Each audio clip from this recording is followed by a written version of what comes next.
You're live. Thank you. I'd like to call this meeting to order. Is there anyone with any declaration of pecuniary interest or general nature thereof tonight? Seeing and hearing none. The municipality of Central Elgin would like to acknowledge that we gather on the land of the McKee Purchase, traditional territory of the Haudenosaunee, Attawandaron, and Mississauga Nation. Would you read the first motion, Mr. Shipway, on minutes? Moved by Deputy Mayor Marks, seconded by Councillor Kravitz, that the minutes of the regular meeting of council dated Monday, June 13th, 2022 be adopted. Councillor Rowe? Yes. Councillor Kravitz? Yes. Councillor Fair? Yes. Councillor Wynn? Yes. Deputy Mayor Marks? Yes. Mayor Martin? Yes. Carried. Thank you. We have one delegation tonight. We have Jenn Salverda on speaking on the Union Street Park. So Mr. Perrin has just let you in, Jen, if you'd like to unmute and go ahead and present your information to us. Thank you. Can everyone hear me just before I begin?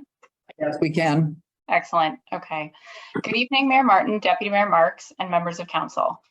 If we can't include everyone in the game, we aren't playing it right, is a quote that embodies my reason that I speak before you this evening. As a resident of Belmont, I came upon a discovery that Union Park was being updated and improved, including the play structure. This was fantastic news, as when I hear updated and improved, I assumed this would mean accessible and inclusive. After a conversation with Councillor Wynn, with very few details revealed, I was filled with disappointment and sadness as this description of the park told a much different story. As an advocate and ally to the disability community and a parent of a child with a disability, I could not stand for another community park being built that excludes members of the community it is intended to support. Often we frequent the parks in town, and yet none of them are inclusive and accessible. To the best of my knowledge, the updates will include wood chips as ground cover. This is very challenging to navigate with any type of mobility device or stroller, and a more accessible option is a solid yet soft material that provides a more level surface. I was told there would be a ramp leading up to the play structure, yet stairs throughout and no ramps. This is the equivalent of being invited to the party, yet not being allowed in the door. Play structures are designed for children to play inclusively, develop social skills, improve gross motor skills, and simply have fun. If a play structure is not built accessibly and inclusively, the park is no longer equitable for all, and therefore an inaccessible and inequitable play structure is a barrier to a child's development within their own community. Council, improving and updating any piece of the community should remove barriers, not continue to build them. Each time I enter the town of Belmont, I read the town slogan, "Our village is small, we love them all." And I feel proud to live here. Proud to live in a town that values all of its community members and strives to provide the best living experience for all who reside. Unfortunately, the updates and improvements to Union Park do not exemplify a community that values, includes, and loves all Belmont residents. Rather, they exclude members who proudly call Belmont home. Tonight, I reference two simple changes that would improve access. However, more needs to be done, and this project needs to collaboratively be reevaluated. I am requesting that the park and play structure be reviewed by the Joint Accessibility Committee, and those with lived experience are consulted, as well as seek public input from all in the community as to what they feel should be included to meet their needs to ensure the park and play structure are built accessibly and inclusively. Accessibility and inclusion should always be at the forefront of design. Let's include everyone in the game, or we simply are not playing it right. Thank you.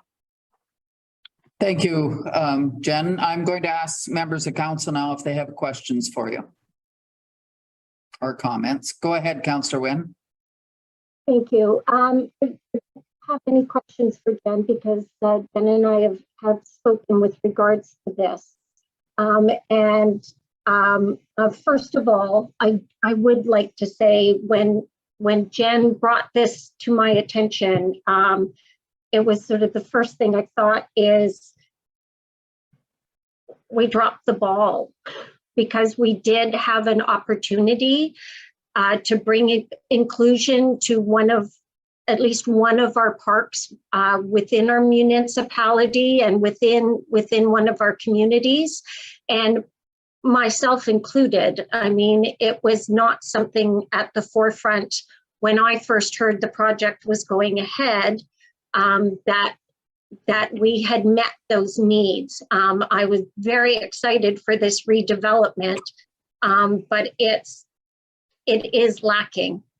I know design and everything else has gone into this and it's been approved, but Jen has brought some very valid points forward, I believe, that really do exclude. I mean, she couldn't have said it better by saying being invited to the party and not let in the door. And that sort of is what happens here. I know for sure for going forward that we ensure that any other park or area that we develop does look for the needs, accessibility needs, beyond just getting people into the area, but allowing them to actually use it and enjoy it for what it is. I guess our problem now is that we're going ahead with this, and what can we do to help upgrade this and meet some of these needs? And it's funny just hearing that one of our neighboring municipalities is doing an accessibility park within their municipality, but it's the municipality that's actually spearheading this and doing fundraising with the community in order to bring this park together. And if we're not able to look at funding for some of these improvements ourselves, is this something that we can maybe look at? I hate the thought of this park going forward. It's such a central, it's very central within the community, which means that many of the community members can easily get to this park, and for it to go ahead without us being able to add some of these upgrades just seems like such a loss at this moment. And are we really tied that we can't do anything further? Is there maybe something that we can pull out to help see this through? I guess to staff, if rest of council has an appetite for it. Mr. Brooks, do you want to respond to what has been said by Councillor Wynne?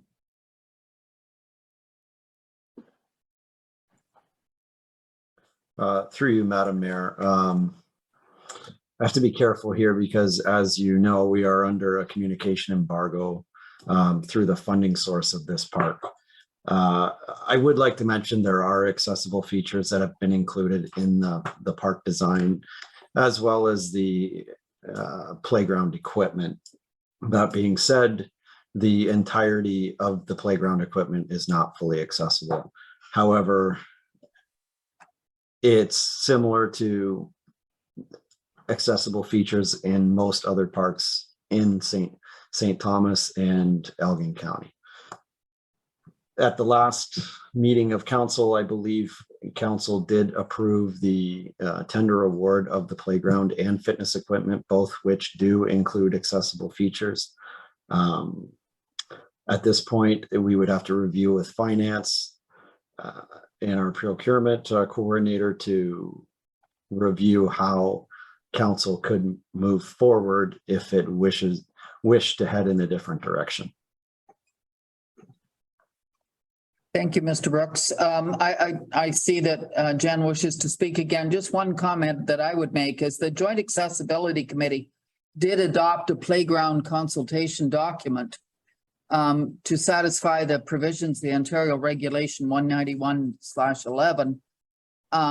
It identified that they needed 20% of the components to be accessible.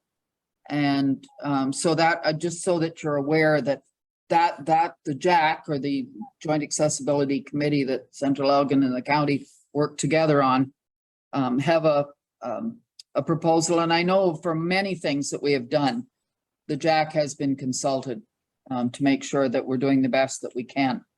Go ahead, Jen, if you wish to speak. That was part of my question, was who was being advised, and if anybody on the committee is someone with lived experience. And I'm also curious as to why the community wasn't consulted as well. And to me, I know you speak to the regulations and whatever it is for about 20%. So that would mean that 80, if only 20% is inclusive, then children can only access, some children can only access 20% of a park. So it's not the park, it's just the playground equipment. Sorry, the play structure. So if the play structure is 20%, that would mean that some children are only able to access 20% of the play structure. So that means that as their peers are climbing to the top of the slide, they are left behind. So if as a council and as a municipality, your feeling is to go and do the bare minimum and leave those behind, then that's the message you are sending to the disability community, that you are leaving them behind by doing the bare minimum. And I think that there is always a solution to a problem. And I think we can look through and try to find one. We can look to the Dorchester Dream Park, and we can look to see what different ways we can dive into this to try to right a wrong so that all members of the community are included. Because if you are the one at the park telling the 7-year-old child who is unable to go say hi to their friends at the top because the park is not built accessibly, then you go right ahead. But to me, if we do not have an accessible and inclusive park, members of the community are excluded, and the bare minimum is just not enough. I just want you to be aware that the Joint Accessibility Committee, I did sit on it previously, and Deputy Mayor Marks is sitting on it currently. The members of that committee all have disabilities or are caregivers for people with disabilities. So every member of that committee is other than our municipal rep. And we have some disabilities ourselves, but not official. So just so that you're aware that there are people there.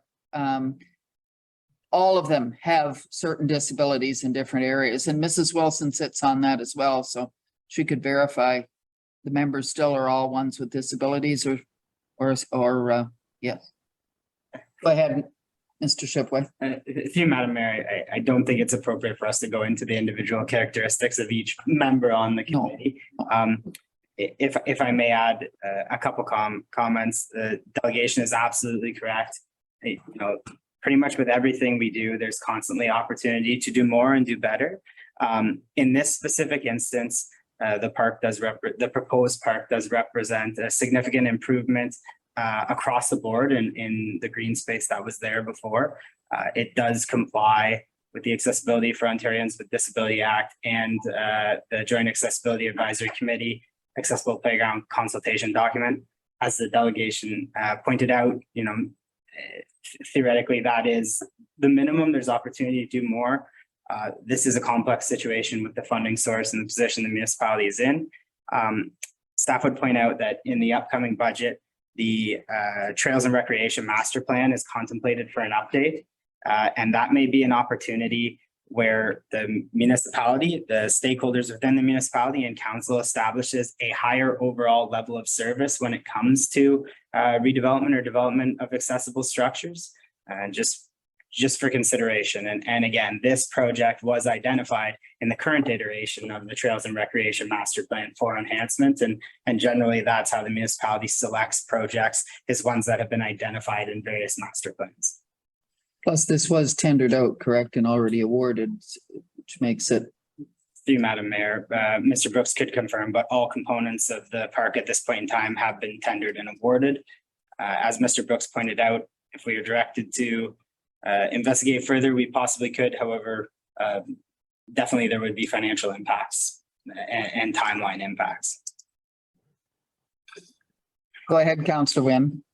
Thank you. And it's first I did want to say and I should have, when I spoke first time, I do know that staff did take into consideration those accessibility components that are there, and I am very appreciative of that. I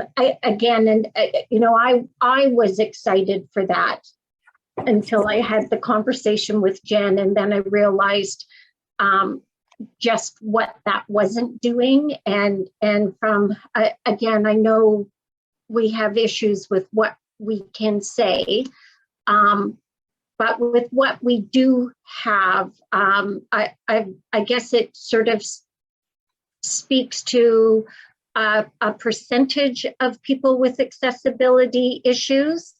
And so we're not sort of encompassing all sort of age range of children who would be using the park. But I guess maybe I'm going to jump on, or hope I heard a little glimmer of hope when Mr. Brooks spoke with regards to speaking to finance or looking at other ways of procuring some type of equipment. And so I guess my question is, first, can we look to finance whether there's something there that we can do with already the park having been designed? Is there an opportunity that if we were able to get funding or raise funding for something like an accessibility swing, is it too late? Is it too late for that within Union Street Park? If it's too late within Union Street Park, is it something that we would maybe be able to do at the Don Yeck Park behind the arena?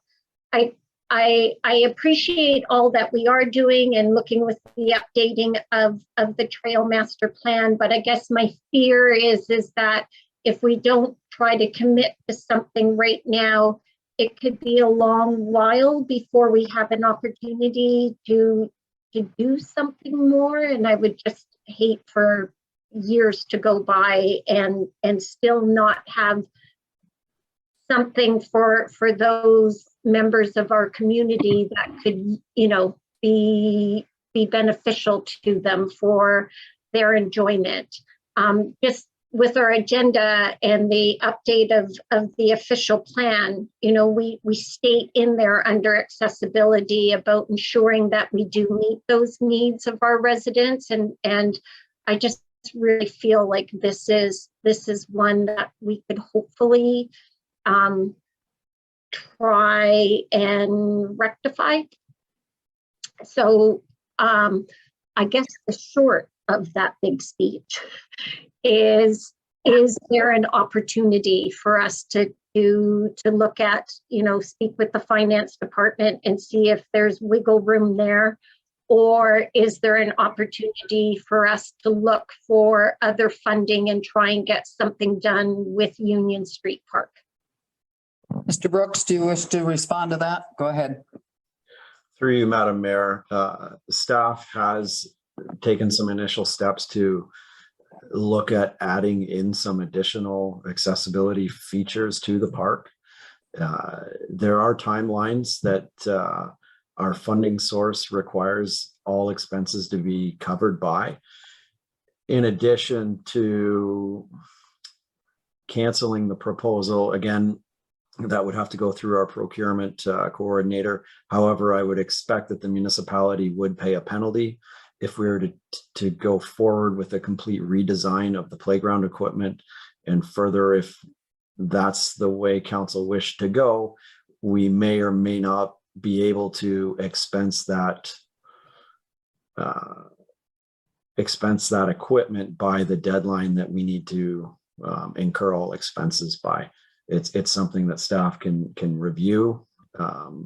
However, it would be staff's recommendation that we move forward with the park as is, looking for the additional features that could be provided. And as Mr. Shipway said earlier, we are going to be proposing a new parks master plan for 2023, in which we could review how Central Elgin moves forward and considers accessibility with the redevelopment of parks. Thank you. Counselor Fair, go ahead. I just would like to comment on this. It's been a lot of years, but I was born crippled and didn't walk until near when I started school, and I had to wear braces and all kinds of things. But so I sort of remember how that was. But I'm just wondering, Mr. Shipway did mention the word redevelopment. I would think it would be prudent for us to move forward with this park, but could we put that comment on redevelopment and maybe do that with the next committee, make sure that it's a part of the agenda when the revisions are done, and with the view of looking towards doing some additional or redevelopment work on this park once it's completed. And of course, whatever the financial situation would be. Yes, because certainly we would have to put it in next year's budget to make changes at this point. We note that we want that on the next council's agenda, or if we could do something like that. Mr. I'm sorry, Deputy Mayor Marks. First, I just want to say I admire parents greatly when they advocate for their children. So kudos for you, Jen. You know, I think we have to face the fact that the park's almost built. You know, so I don't know how maybe we should say that, yeah, we could have done better. And I think we could. I think, Jen, you've already won some things tonight, because it sure sounds like we're all going to try harder the next time. May not help right now, but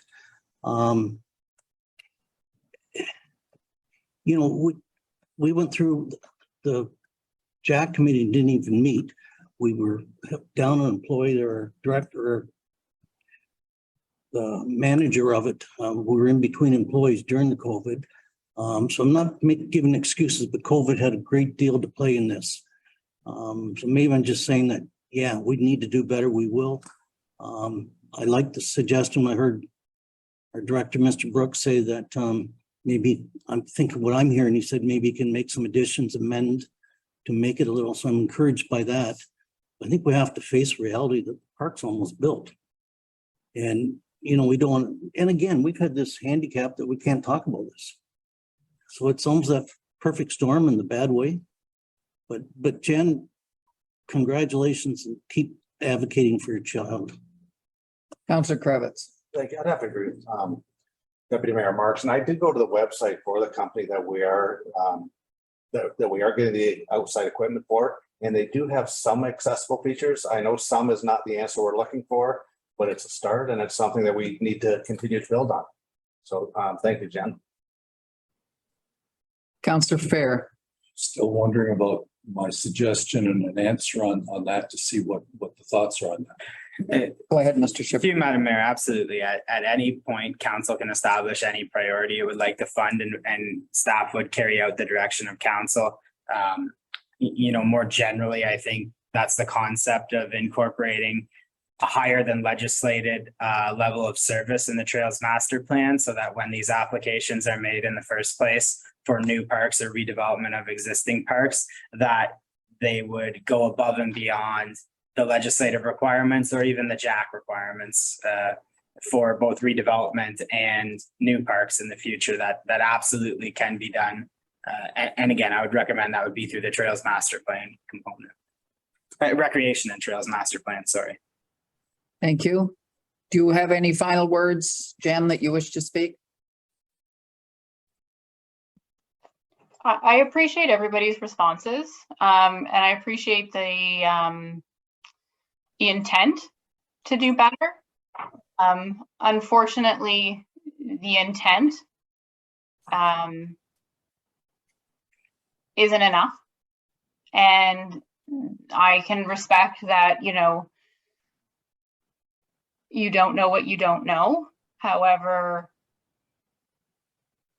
it's not going to do any good for the community now.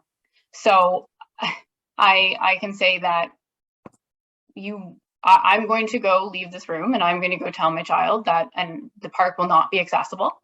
And that is how they will go to sleep tonight, knowing that the park will not be built accessibly. And when you say that, I know you come on and you want to say that 20% of it is, but 20% is not. And they will be excluded from that park when they go there. And I think that if there is any opportunity and any wiggle room to try to make a change right now to that park, and I am more than happy to consult on what pieces are being purchased in simple ways that it could be looked at with the current budget that you're allotted. And if there's other pieces that could be swapped out, I'm more than happy to do so. I do appreciate the need to do better, but it's not enough. Thank you. Last word, Councillor Wynne. Thank you, and it's for you to Mr. Brooks. If we can find outside funding for, say, an accessible swing, would we be able to find space for it within the Union Street Park, or would we be able to put it within one of our parks in Central Elgin? So funding is covered by someone else. It's not coming from the municipality. Is there an opportunity, if we are able to find that, to add to Union Street or another park, I guess is what I need to know. Go ahead, Mr. Brooks. Thank you. In addition to the playground equipment that's already been selected, staff is working on an additional accessible swing to add to the park. So when the playground equipment is installed, in addition to what you've seen now, there will be an accessible swing included. Sorry, can I just ask, is that the swing that the wheelchair goes onto, so the child doesn't have to be removed from the wheelchair onto a swing? It's where they can go straight onto the swing with their wheelchair?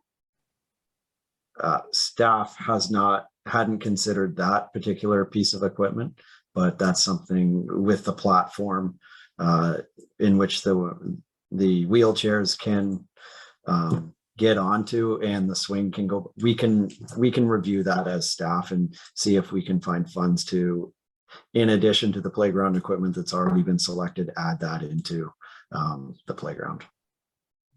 Okay. Thank you very much. Sorry, go ahead.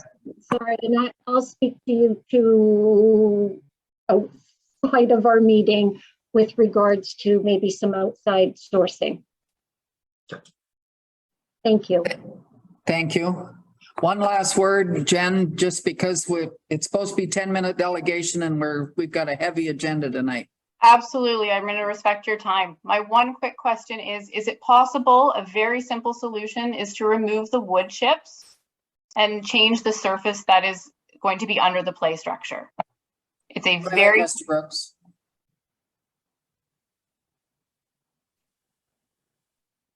At this point, it's possible, it's physically doable. With the price of the rubberized flooring that you see in the playgrounds is quite expensive. And if council wished to go in that direction, staff could report back with an estimated cost. That rubberized flooring is tied to petroleum prices, and the cost has gone considerably higher compared to when we installed it at Eastwood Park last year.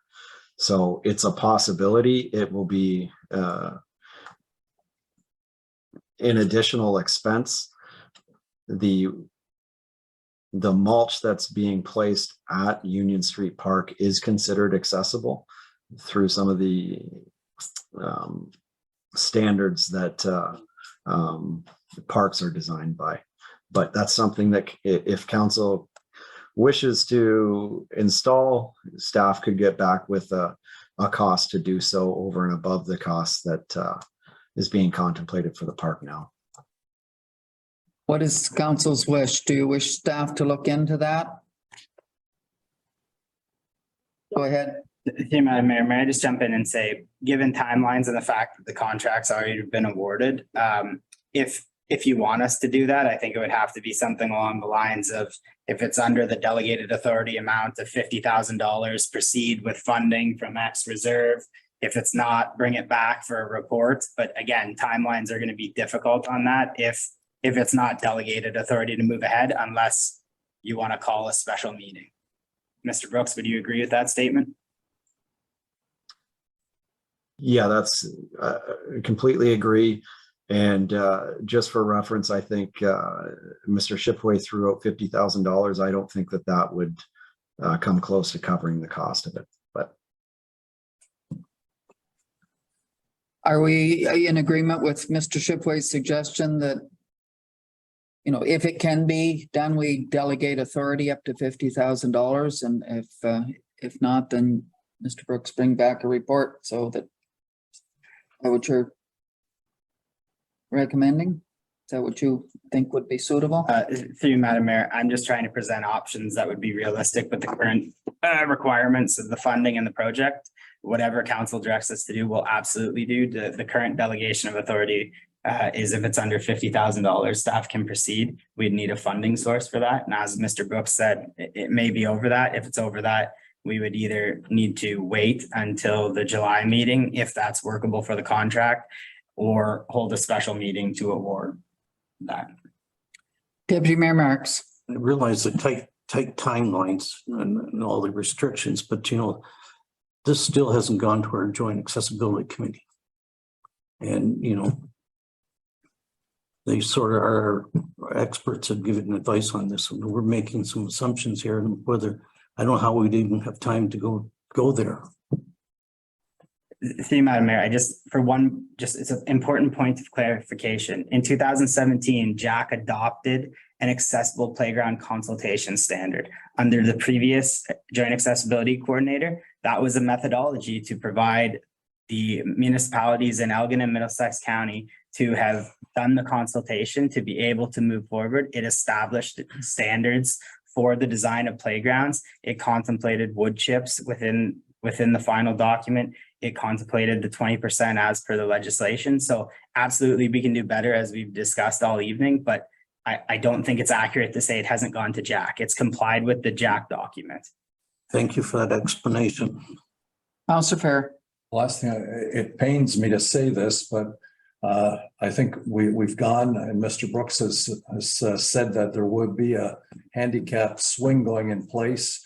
And I think that the best resolution would be to move forward, since things are in place and we've got funding and approvals at this point. If we move forward and just make every effort to see about redevelopment of this in the future, and making sure that we change the rules to exceed the minimum standards. Okay, I think, do we want a motion then about proceed if it's 50,000, or if not, or do we want to just go ahead as is for this year and look possibly in budget for things we could improve on next year? Just as Jen had pointed out, we're not going to meet the full accessibility on this with the balls been dropped. We have the funding in place. The plans for this park are proceeding as required, and we are on a tight timeline. So I think at this point we should unfortunately leave this park as is, and in the future we have to do better. And I hate saying that in that way, Jen, but that's what needs to be done at this point. Yeah. Okay, thank you very much for coming, Jen, and we will move on now with the rest of our meeting. Yes, Mr. Chipway. See, Madam Mayor, there's a resolution moved by Councilor Kravitz, second by Deputy Mayor Marks, the delegation by Ms. Jenn Salverda respecting Union Street Park upgrades be received as information, and that comments brought forward by Ms. Salverda be considered during the next review of the Parks, Recreation and Trails Master Plan. Thank you. Would you call the vote, please? Councilor Rowe? Yes. Councilor Kravitz? Yes. Councilor Fair? Yes. Councilor Wynn?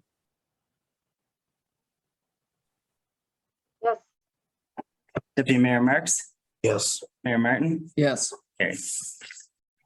thank you.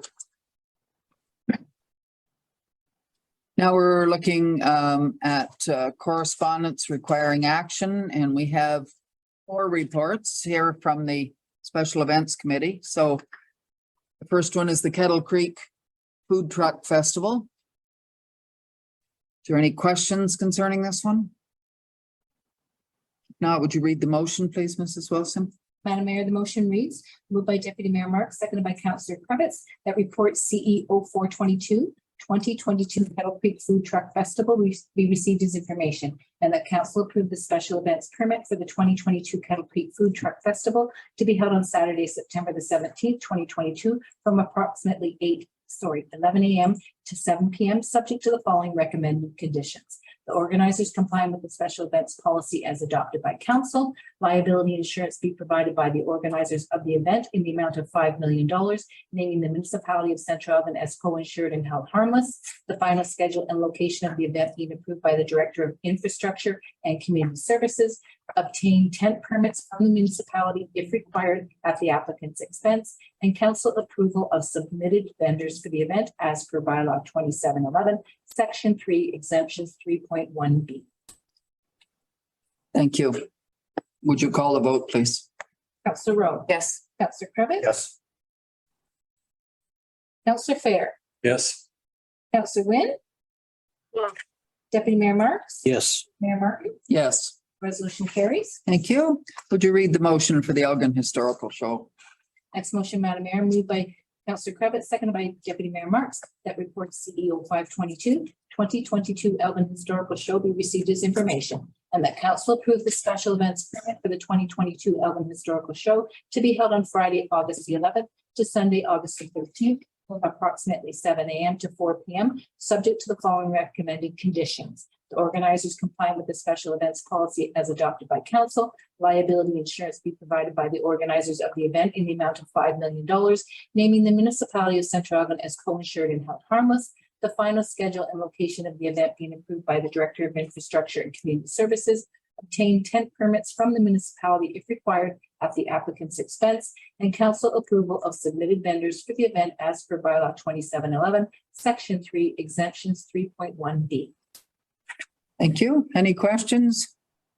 If not, call the vote, please. Councillor Rowe. Yes. Councillor Cravitz. Yes. Councillor Fair. Yes. Councillor Wynn. Yes. Deputy Mayor Marks. Yes. Mayor Martin. Yes. Resolution carries. The next one, please, on the London Canine Dog Show. Next motion, Madam Mayor, moved by Deputy Mayor Marks, seconded by Councillor Cravitz, that report CEO 622, 2022 London Canine Dog Show be received as information, and that council approve the special events permit for the 2022 London Canine Dog Show to be held on Friday, July the 8th through to Sunday, July the 10th, from approximately 9 a.m. to 5 p.m., subject to the following recommended conditions. The organizers complying with the special events policy as adopted by council. Liability insurance be provided by the organizers of the event in the amount of $5 million, naming the municipality of Central Elgin as co-insured and held harmless. The final schedule and location of the event being approved by the Director of Infrastructure and Community Services, and council approval of submitted vendors for the event as per bylaw 2711, section 3, exemptions 3.1B. Thank you. Any questions? Go ahead and call the vote. Councillor Rowe. Yes. Councillor Oh, Cravitz. oh, hello. I have a Sorry, question. I'm sorry. Go ahead, Councillor Wynn. Thank you. Just with regards to this application and the concerns that were raised by residents from the last dog show, I'm just wondering if those concerns have been brought forward to the organizers. And one of my biggest concerns, it does say that there will not be any alcohol served, I guess, at the event. But I just wanted to ensure that they had been observed drinking on the property when they held the event last. And I just wanted to make sure that we have assurances from this group that that won't be happening again, especially that it takes place right next to our playground. This is at Dalewood, at the dog park at Dalewood? Besides, This is not- Oh, is this not this isn't the one at the arena? no, this is the one at Dalewood. Totally misread that. Totally misread that. Well, then forget that because we've had no complaints from there. Thank you. All right. Call the vote, please. So again, Counselor Rowe. Yes. Counselor Cravitz. Yes. Counselor Fair. Yes. Counselor Wynn. Yes, Deputy Mayor Marks. Yes. And Mayor Martin. Yes. The resolution carries. Thank you. I'm going to ask you to read the resolution for the next one, even though there are some outstanding things that may need to be discussed, but Madam Mayor, the motion reads, moved by Councillor Cravitz, seconded by Deputy Mayor Marks, that report CEO 7/22/2022 be received as information, and that council tentatively approve the special events permit for 2022 CALIPSO Festival to be held on Friday, July 29th to Monday, August 21st, 2022, from approximately 9 a.m. to 10 p.m. daily, subject to the outstanding information submitted no later than July the 5th, 2022, and the following conditions. The organizers complying with the special events policy as adopted by council, liability insurance be provided by the organizers of the event in the amount of $5 million, meaning the municipality of Central Elgin as co-insured and held harmless. Liability insurance be provided by all vendors approved by the organizers of the event in the amount of $2 million, naming the municipality of Central Elgin as co-insured and held harmless. The fireworks being detonated by a licensed pyrotechnician and the layout attached here too as Appendix B of the fireworks display being approved by Fire Chief Ray Omeron.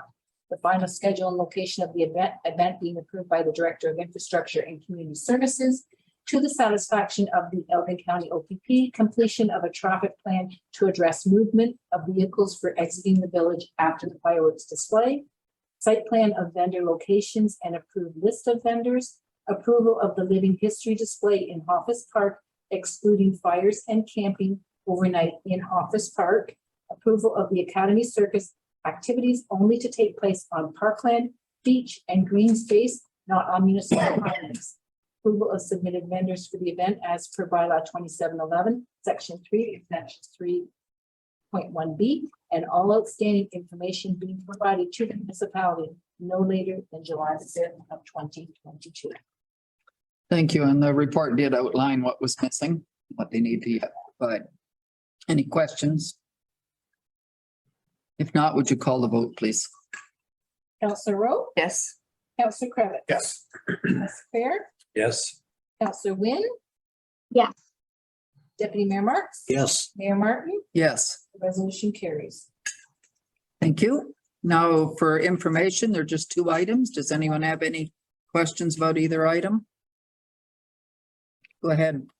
Just the second item, the Kettle Creek Conservation Authority, that's just keeping up to date with the Conservation Authority Act, and everything is on schedule. And it's pointing out on the last page of that document, 3 different classes. It's the class that a document has to come to our council at that time to approve the functioning of the Conservation Authority. But everything is on track. Thank you. Would you read the motion? The motion reads, Madam Mayor, moved by Deputy Mayor Marks, seconded by Councillor Cravitz, that correspondence items number 1 and number 2 be received as information and filed. Call the vote, please. Councillor Rowe? Yes. Councillor Cravitz? Yes. Councillor Fair? Yes. Councillor Wynn? Yes. Deputy Mayor Marks? Yes. And Mayor Martin? Yes. The resolution carries. Thank you. And then we have a special correspondence from Southdale Line, Water and Wastewater. There are 2 items of correspondence there. Does anyone have any questions? Comments? Councillor Fair. Are they going to be considered when we discuss the issue farther down on the water and wastewater and the allocation of capital cost? Go ahead. See you, Madam Mayor. Obviously, council sets the agenda. Typically, the hearing portion would be where you would consider the correspondence and or if any persons requested the ability to speak at the meeting, none did. So theoretically, right now would be, and then when you vote on the bylaws, generally it would just be voting on the bylaws, but it's completely up to council how you would handle that procedurally. So the idea is if you have concerns, want to speak on it, this is the appropriate time. Go ahead. I do, even though it's farther down the agenda. A couple things on the Southdale. I was trying to get my head around, there's one spot it says the fee would be $36,000. It talks about that. Then it talks about $2,085, I think, or $2,285 for water. And then it talks about a further over $10,000 for the sewer. I'm just wondering how are these being all charged, especially the 36,000, when I've heard from people that it's going by their place, and it just seems they're paying a lot more than the people in the subdivision. I'm just wondering if those three fees could be explained and why people are being charged those, especially since I thought we talked about them not being obligated to connect or pay until they choose to connect. Mr. Perrin, do you want to respond to that? No? Mr. Brooks. Sorry, Mr. Brooks. I apologize. Okay, so through you, Madam Mayor, to Councillor Fair. So the water, let me just go. So the assessment for the water is $2,285.42. I believe that the $36,000 that Councillor Fair references is the total cost divided by the number of property owners is how we arrive at the $2,285.42. What are all the costs? Just so what, this is water?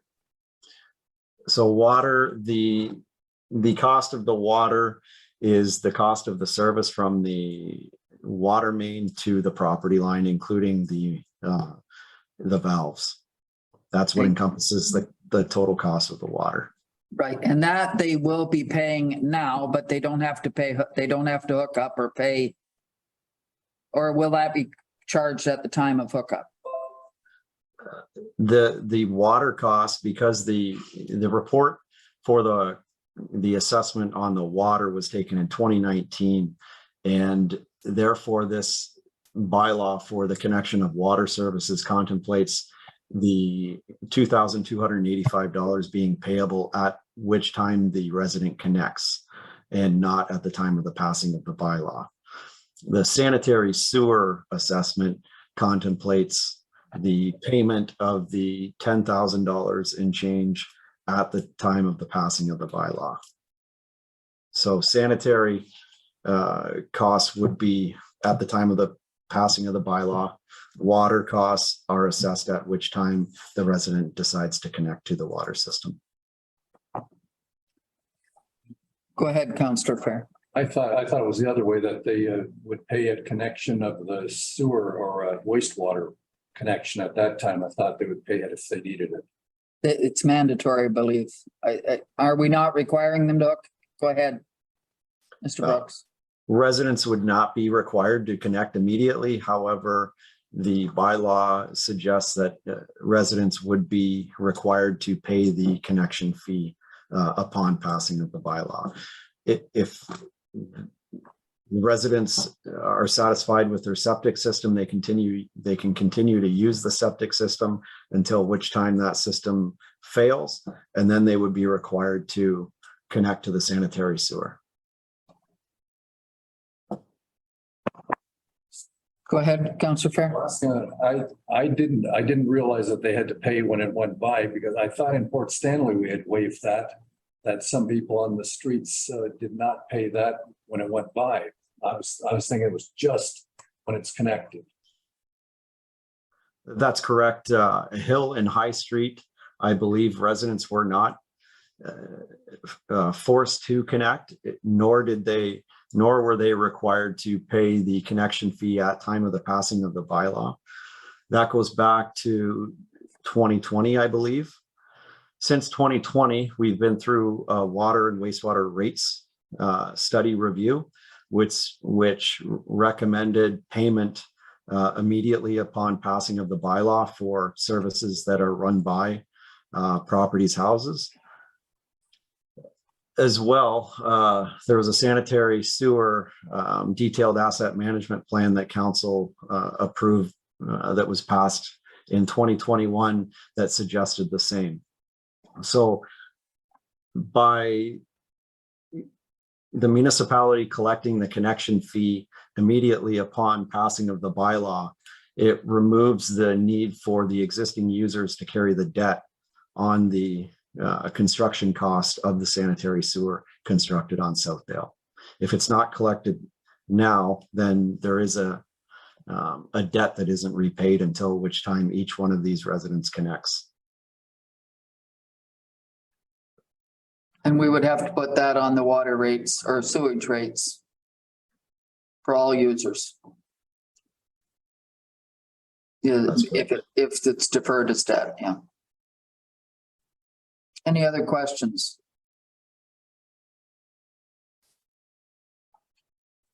Go ahead, Councillor Kravitz. So when the water line was, or when the sewer line was installed on Southdale, the total cost was about 640,000.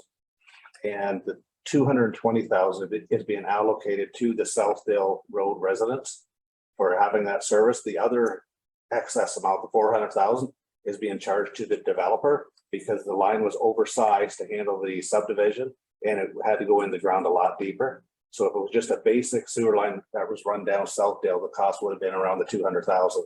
That's where that number was derived from. So that gets the number down to the 10,000. Down, when I say down, still a large number, but that's where the 10,000 is, to have that physical presence in front of the property, rather than the municipality front ending and carrying all these costs for years and years and years, sometimes never being expended.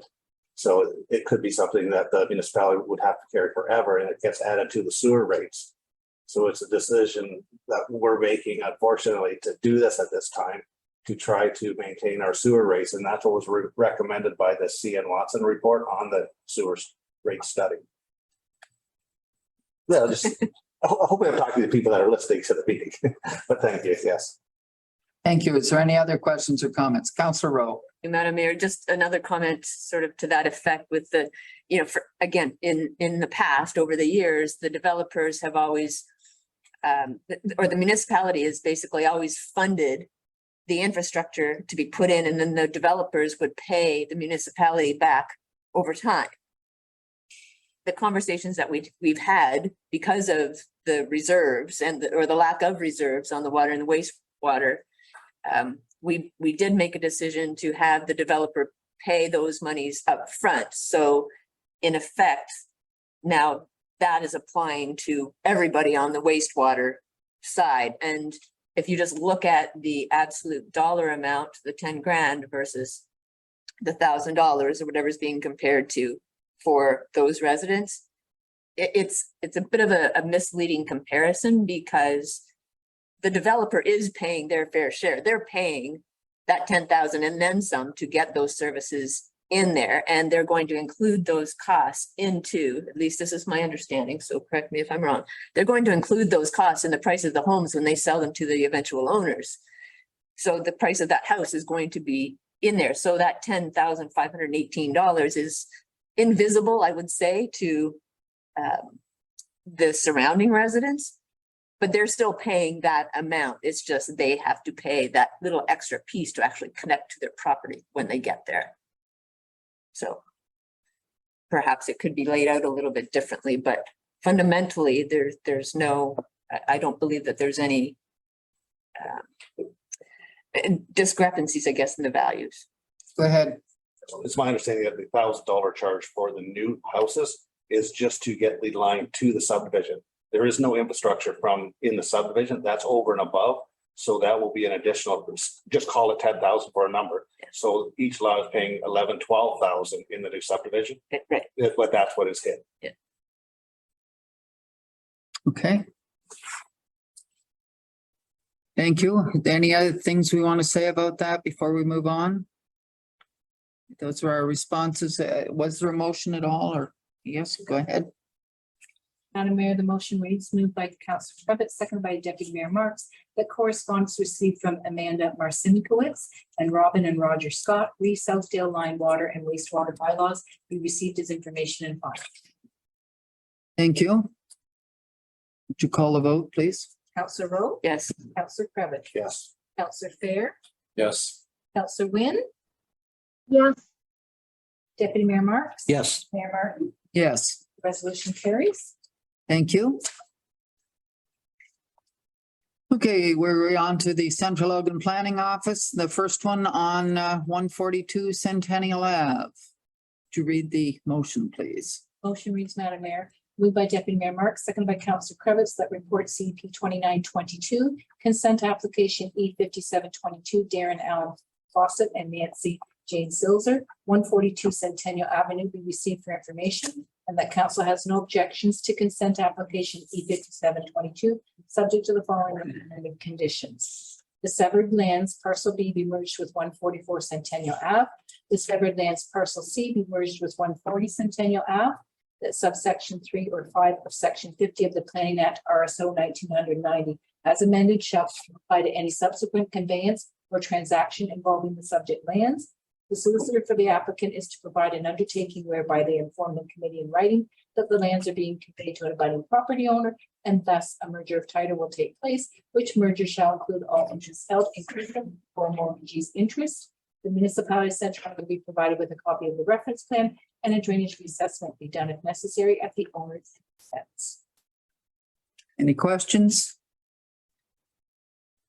Not, would you call the vote, please? Counselor Rowe? Yes. Counselor Cravitz? Yes. Counselor Fair? Yes. Counselor Wynn? yes, Deputy Mayor Marks? Yes. Mayor Martin? Yes, Resolution carries. thank you. I'm assuming we're at the one where, why, Mr. McComb is here, at least one of them. So our next one is on the 5-year official plan update, the draft policy revisions. Jim, are you prepared to speak on that before we have the motion, or do you want us to go through the motion, et cetera, first? You or Kevin? Thank you, Madam Mayor. This is Kevin's report, so he can address any questions. Okay, thank you. Would you read the motion then first?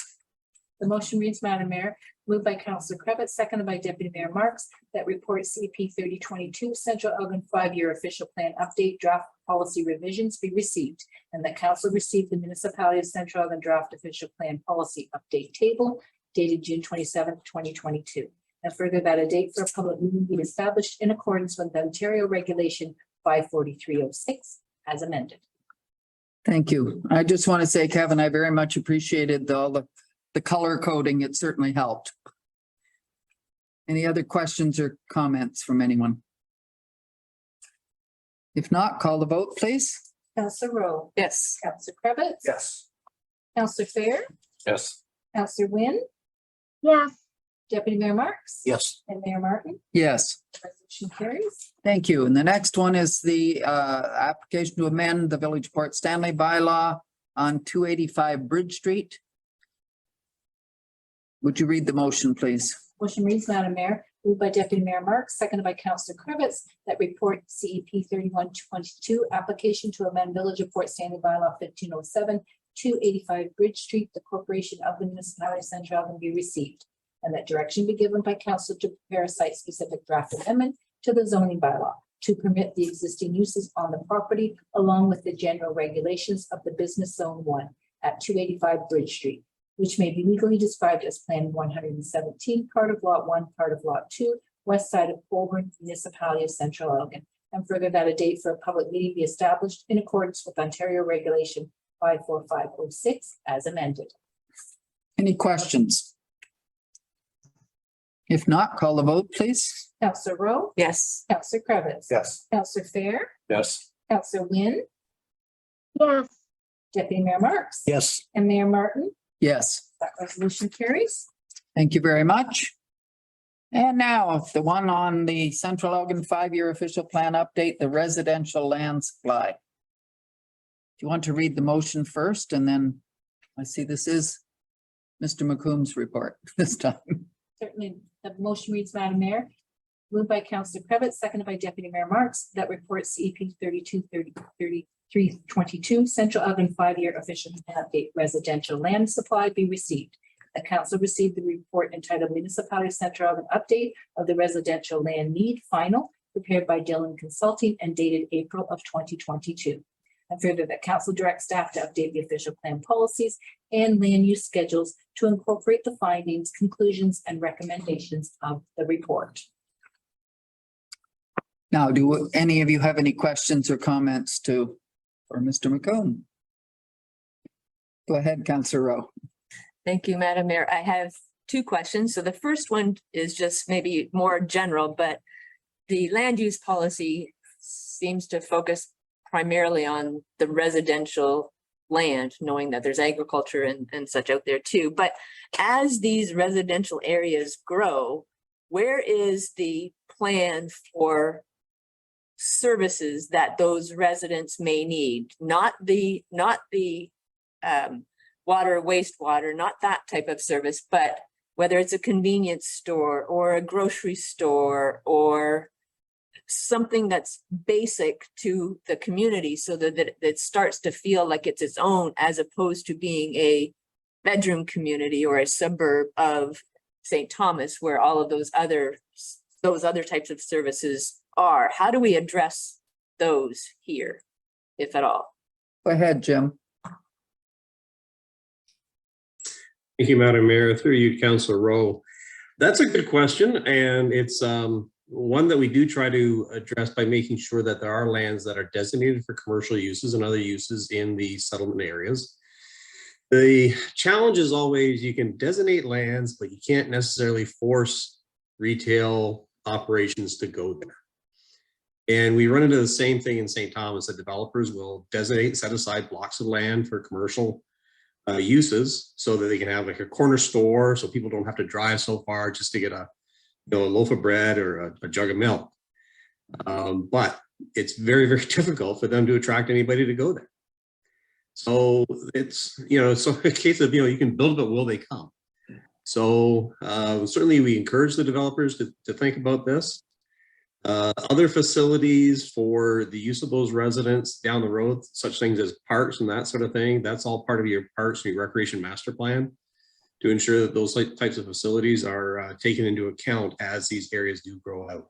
So yeah, we are certainly keeping it in mind. We do take a look at how much commercial space we already have designated, and we keep an eye on it as we move forward through the periodic updates to the retail markets. So it's something that we do keep in mind.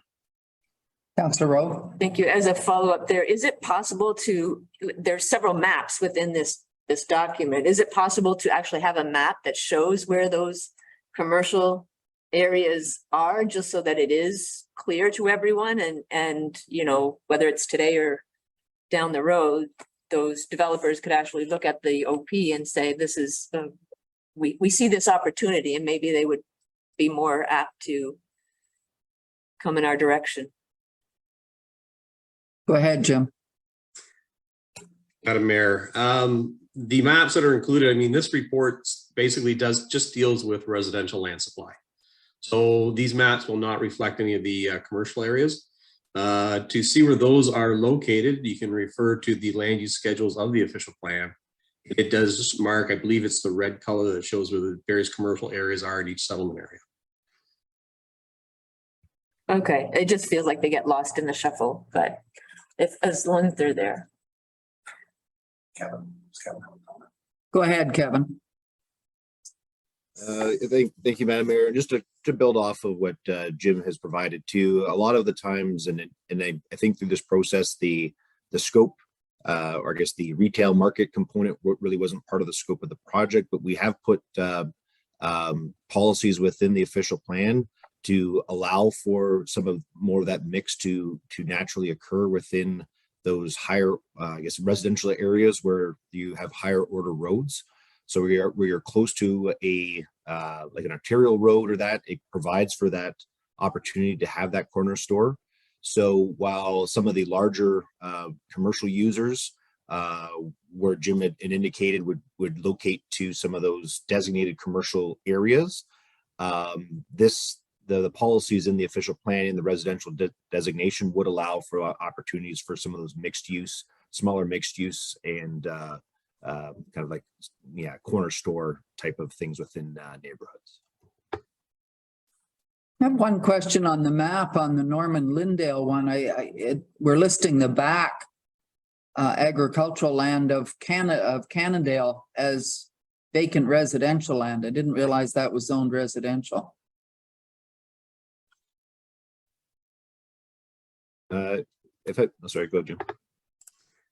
Madam Mayor, yeah, through discussions that we've had with the ownership of Cannondale, they haven't been growing anything on there for a while. And they did show an interest in having some of those lands available for residential use. Thank you. No, that was something that I hadn't noticed before. Go ahead, Councillor Rowe. Thank you. My second question was around the union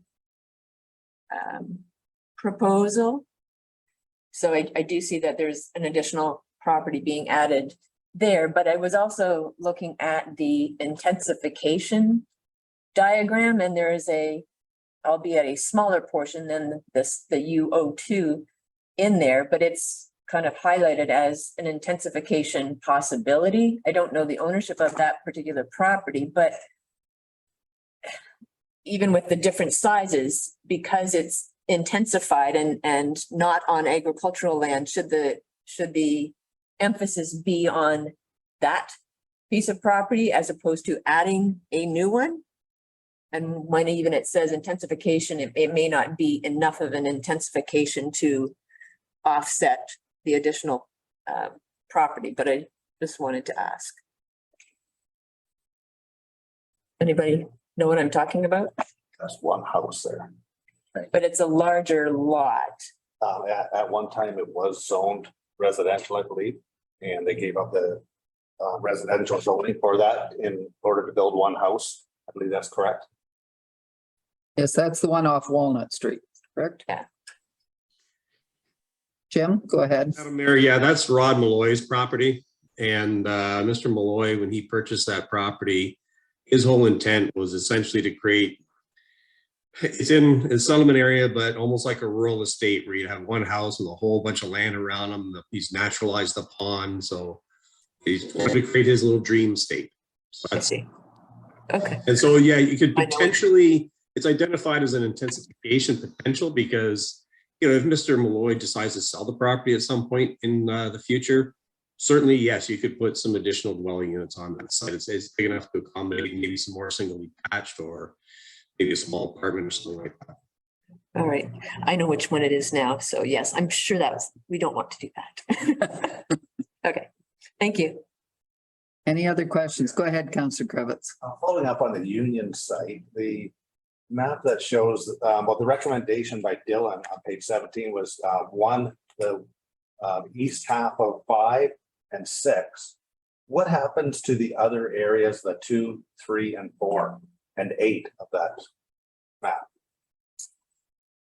Are they removed? Are they recommended to be removed from residential?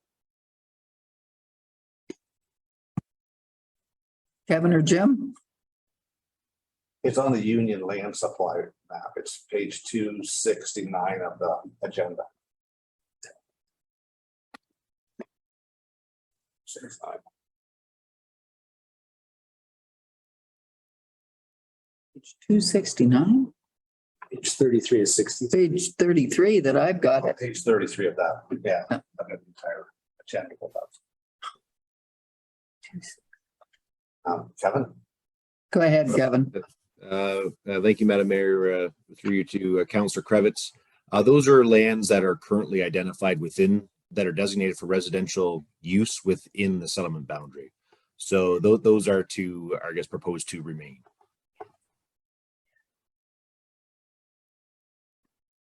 Go ahead. And then the recommendation is to add the 1A, the Kishimoto Farm, to that area. Go ahead, Jim. Thank you, Madam Mayor. The ones that are remaining, that 2, 3, and 4 are lands that can be identified when the first proposed pumping station was in.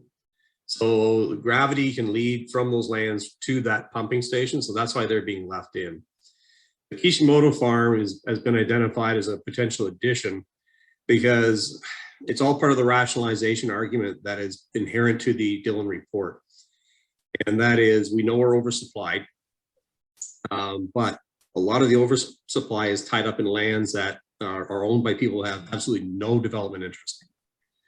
And so in order to keep economic opportunities for the municipality going, the Dillon report identifies lands that could be added, and we've identified the Kishimoto land in particular for a number of reasons, but primarily because it can very easily be serviced by the new pumping station, by gravity feed going right into it.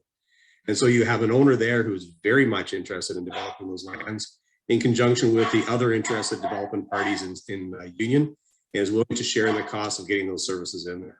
So that makes it a prime candidate for addition into the settlement area. In some ways, the Kishimoto lands make more sense than some of the others because they are right in the core of Union. Go ahead, Councillor Kravitz. And now going to the Belmont map of that same land use, the Dillon report says 3, 6, and 7.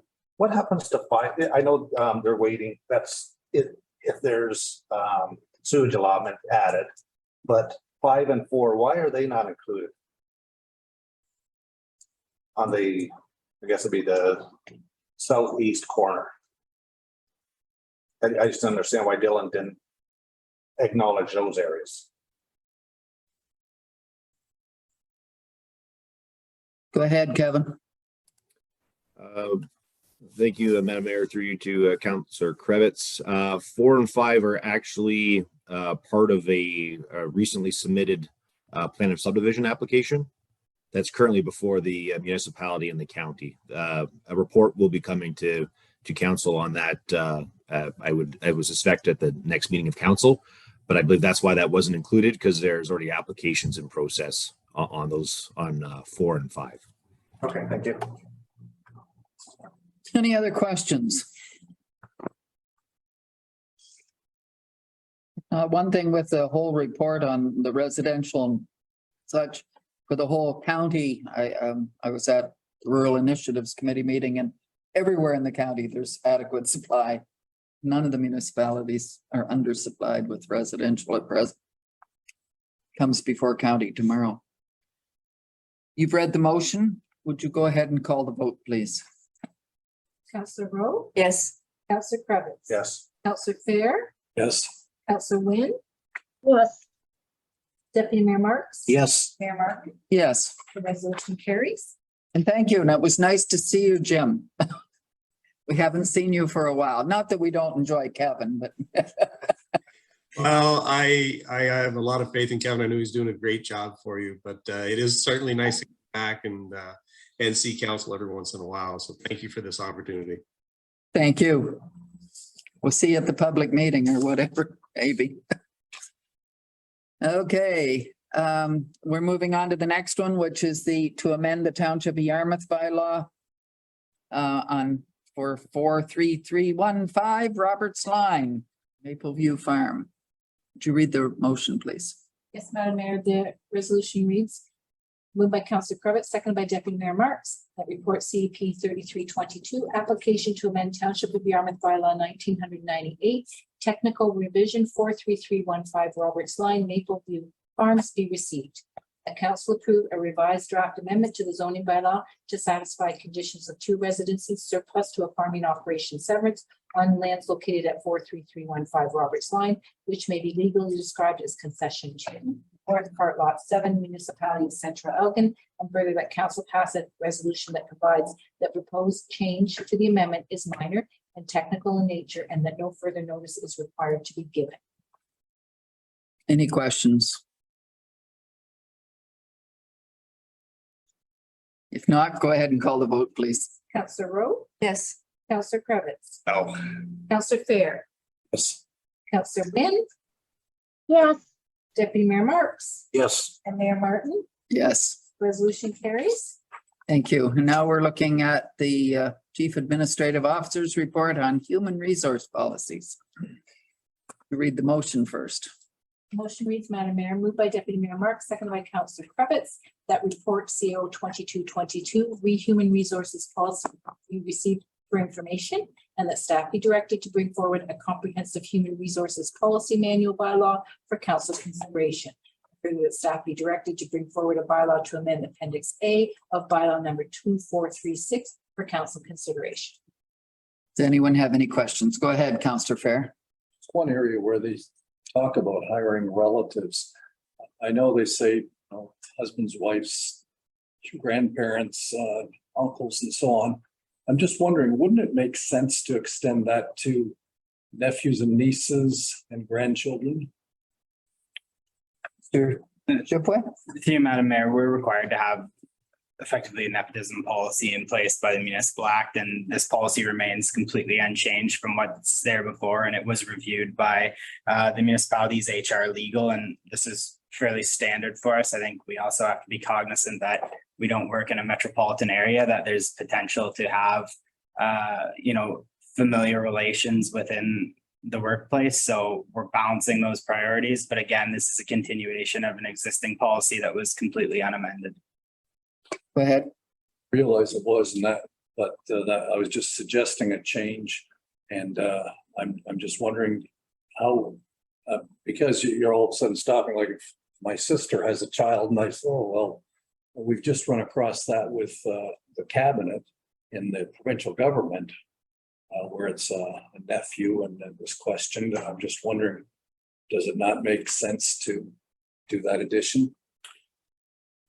To you, Madam Mayor, I think it's much like the pecuniary interest, conflict of interest legislation. There's parameters on what constitutes an indirect pecuniary interest and family members for that. In this instance, this is what our policy contemplates. To my knowledge, there's been no historic issues with this in the municipality. So based on legal being satisfied, staff are satisfied. However, if it's the direction of council, we can absolutely make further amendments. Deputy Mayor Marks. If it ain't broke, don't fix it.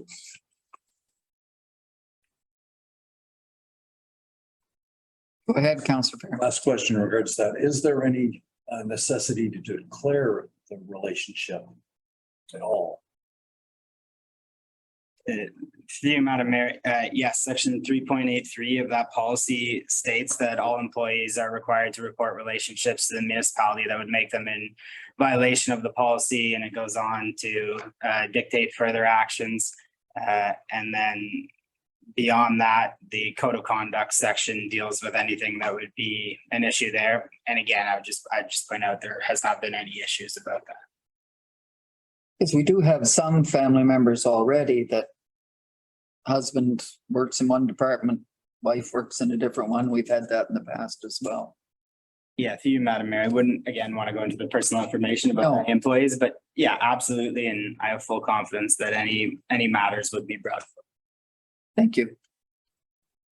Any other questions? If not, would you call the vote, please? Councillor Rowe? Yes. Councillor Cravitz? Yes. Councillor Fair? Yes. Councillor Wynn? Yes. Deputy Mayor Marks? Yes. Mayor Martin? Yes, Resolution carries. thank you. And now we're at the Director of Infrastructure and Community Service. The first one is the Energy Conservation Demand Management Plan. Read the motion, please. Motion reads, Madam Mayor, moved by Councillor Cravitz, seconded by Deputy Mayor Marks, that report ICS 1622, Ontario Regulation 50718, broader public sector energy reporting and conservation demand management plans be received for information. And that the energy reporting and conservation demand management plan be posted on the municipal website in accordance with Ontario Regulation 50718, and that staff be directed to make application to the Municipal Energy Plan Program for a municipality center of a municipal energy plan and local action plan on GHG emissions. Any questions? I certainly am pleased to see this. I think this is an important step. Go ahead and call the vote then, please. Councillor Rowe? Yes. Councillor Cravitz? Yes. Councillor Fair? Yes. Councillor Wynn? Yes. Deputy Mayor Marks? Yes. Mayor Martin? Yes. The resolution carries. Okay, and the next one, which is on the Recycle Coach mobile application and website application. Sorry, go ahead and read the motion. Yes, Madam Mayor, the motion reads, moved by Councillor Cravitz, seconded by Deputy Mayor Marks, that report ICS 1722 recycle coach mobile application and website application be received.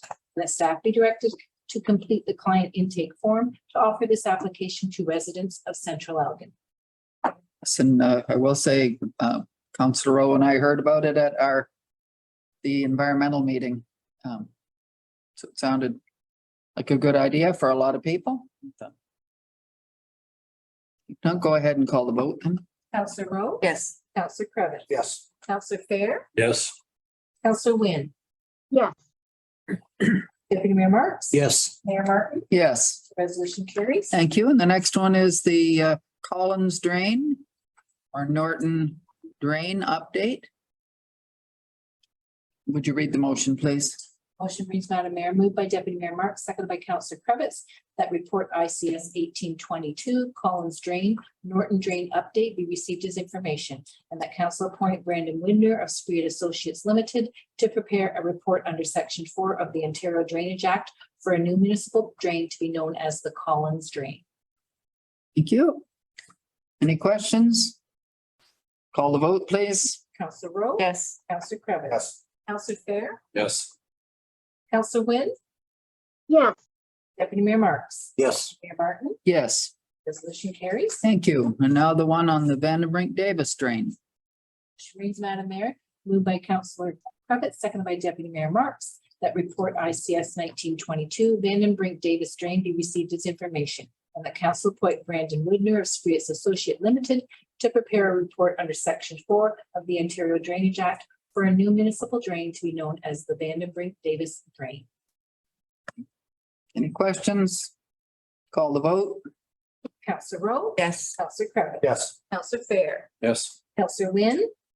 yes, Deputy Mayor Marks? Yes. Mayor Martin? Yes, The resolution carries. thank you. And the last one under this, the East Road Multi-Use Path. Would you read the motion, please? Motion reads, Madam Mayor, moved by Deputy Mayor Marks, seconded by Councillor Cravitz, that report ICS 2022 East Road Multi-Use Path be received for information, and that council defer the East Road Multi-Use Path to 2023 budget deliberations. Go ahead, Councillor Fair. Just one question. I just wondered, it says that staff didn't agree with the $200,000 that was budgeted. I'm just wondering if that was so much out of line, how did that number get into the budget? That comes from somewhere. I think I understand that, but go ahead, Mr. Brooks. Through you, Madam Mayor, to Councillor Fair. That $200,000 number came through the DC background study and was a basic number thrown at a 1.5 meter sidewalk from the park north to the water tower. As council is aware, a standard sidewalk is not able to be constructed on East Road because of the rural cross section. So as staff progressed with the design, it became obvious that that number was going to be low because we have ditches to contend with. And that's kind of what led staff to the solution that it presented to council approximately a month ago with the on-road multi-use path. So that's basically how the budget kind of crept up on us on this one. And we also did request the county to pay a fair share of that because they hadn't been offered the chance to make it an urban cross section and they'd left it for a rural one and they chose not to fund half of it or whatever. Okay, go ahead and call the vote then. Councillor Rowe? Yes. Councillor Cravitz? Yes. Councillor Fair? Yes. Councillor Wynn? yes, Deputy Mayor Marks? Yes. And Mayor Martin? Yes. The resolution carries. Okay, Director of Finance or Treasurer, the report on request for proposals for the sewer lining. Go ahead and read the motion, please. Motion reads, Madam Mayor, moved by Deputy Mayor Marks, seconded by Councillor Cravitz, that report DFS 2422, request for proposals 2022-23 sewer lining be received as information, and that council proposal from Sewer Technologies Inc. for the 2022-23 sewer lining in the amount of $258,095 plus all applicable taxes. This is a really good news because it's $60,000 under what we had budgeted it for. So that is a good news story, at least for tonight. Any questions? If not, would you read or call the vote, please? Counselor Rowe? Yes. Counselor Cravitz? Yes. Counselor Fair? Yes. Counselor Wynn? yes, Deputy Mayor Marks? Yes. And Mayor Martin? Yes. Resolution carries. And now we're down to the Director of Asset Management and Development Services. And the first one is the Site Plan Control Authorized Person. Go ahead and read the motion, please. Motion reads, Madam Mayor, moved by Councilor Cravitz, seconded by Deputy Mayor Marks, that report AMDS 1722, re-site plan control, authorized person to receive for information. And that staff be directed to bring forward a bylaw to amend bylaw number 2691 for council's consideration. Is there any questions on this? Go ahead, Councillor Fair. I think I've voiced my concern before, but I know we're governed by bylaws, but it seems that we're more and more getting bylaws in place that eliminate council, and then specifically it was said that in the one bylaw that was removed, council was removed from it. I'm just concerned that we're running so much by so well-defined bylaws that there's very little provision for exceptions or council intervention and things. It seems we're approaching more and more over-regulation and less involvement with council. That's my concern. Okay, go ahead, Mr. Shipway. See, Madam Mayor, in this specific instance, that would be commentary for the province, as we're following explicit provincial legislation change that requires it be delegated to an authorized person. And that's to ensure the effectiveness of the process. If I may provide an example, where enhancing and clarifying rules and procedures with the initial delegation that was done in the initial bylaw, we had a site plan amendment to a site plan that staff were able to process and deal with. And I would have to say wouldn't have been able to be done before a meeting would have been called, and the specific site would have missed the opportunity to have their contractor do the work. So it's a significant benefit to the property owner in that situation. And in this specific instance, we're literally following the direction of the province, and it's just to comply with provincial legislation. This was in that More Homes new bill that was passed.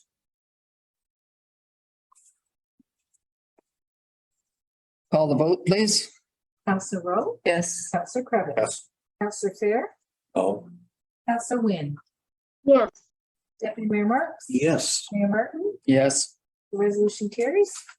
thank you. And now the outdoor illumination regulations. This was a report that was asked for before. Go ahead and read the motion. The motion reads, Madam Mayor, moved by Deputy Mayor Marks, seconded by Councilor Cravitz, that report AMDS 1822, outdoor illumination regulations, be received for information. Now, does anyone have any questions? This was a request by a ratepayer about our lights, and I know our policy has been all along to direct light down. We don't have the old style ones that let light go in all directions. Go ahead, Councillor Fair. I'm quite comfortable receiving it as information only. I understand the concerns that the person had, but again, sometimes we can regulate too much, so I'm quite comfortable receiving this information only. The one I have the hardest time with are the greenhouses that light up the sky for miles and miles. I certainly see the ones from John Wise Line from Sparta. Go ahead. I actually like the idea of Mr. Gerkson's submission, but we do have the control of site plan control to control the lighting, so we are doing it at this point, and I think we're going to continue doing it. Go ahead, Councillor Rowe. Thank you, Madam Mayor, just one other thing that I had thought of, and this goes back to early on in our council term, we had that sign bylaw issue come up, and I just remember hearing years ago that it was adopted maybe just for Port Stanley for, backlit signs and that sort of thing. So I would still, I think, like to see that sign bylaw sort of related to the illumination one, but I'd kind of like to see the final version of that because we had questions. I don't know if anybody else remembers it, but it's a little bit related to this, but not entirely. It was to do with illumination of signs. Okay. Go ahead. I'm sorry. Go ahead, Deputy Mayor Marks. Just gonna comment that greenhouses, yeah, they're bright, but they are agriculture, so I'm fine with them. So I think just is. All I would say is that I do know that Mr. McComb and Mr.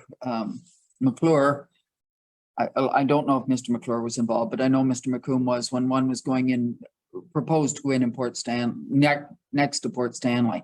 And they discouraged it and said that would be too much light that close to the community. It didn't. The property was never sold to the greenhouse growers. I'm aware of that because I had a lot of complaints from the owner of the property.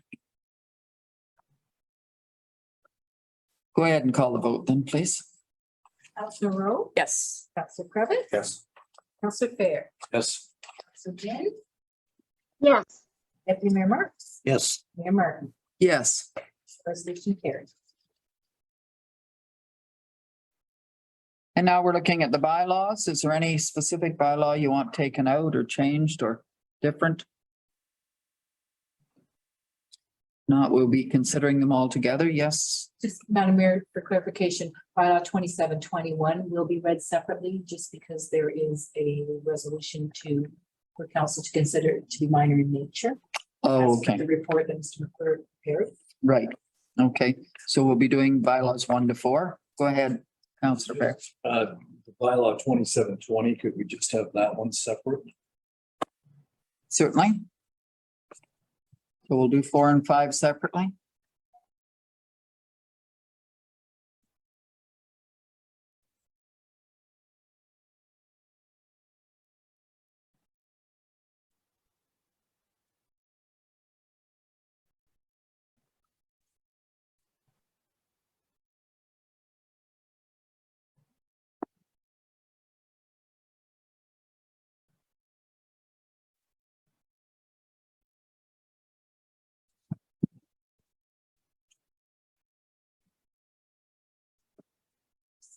You ready? Go ahead.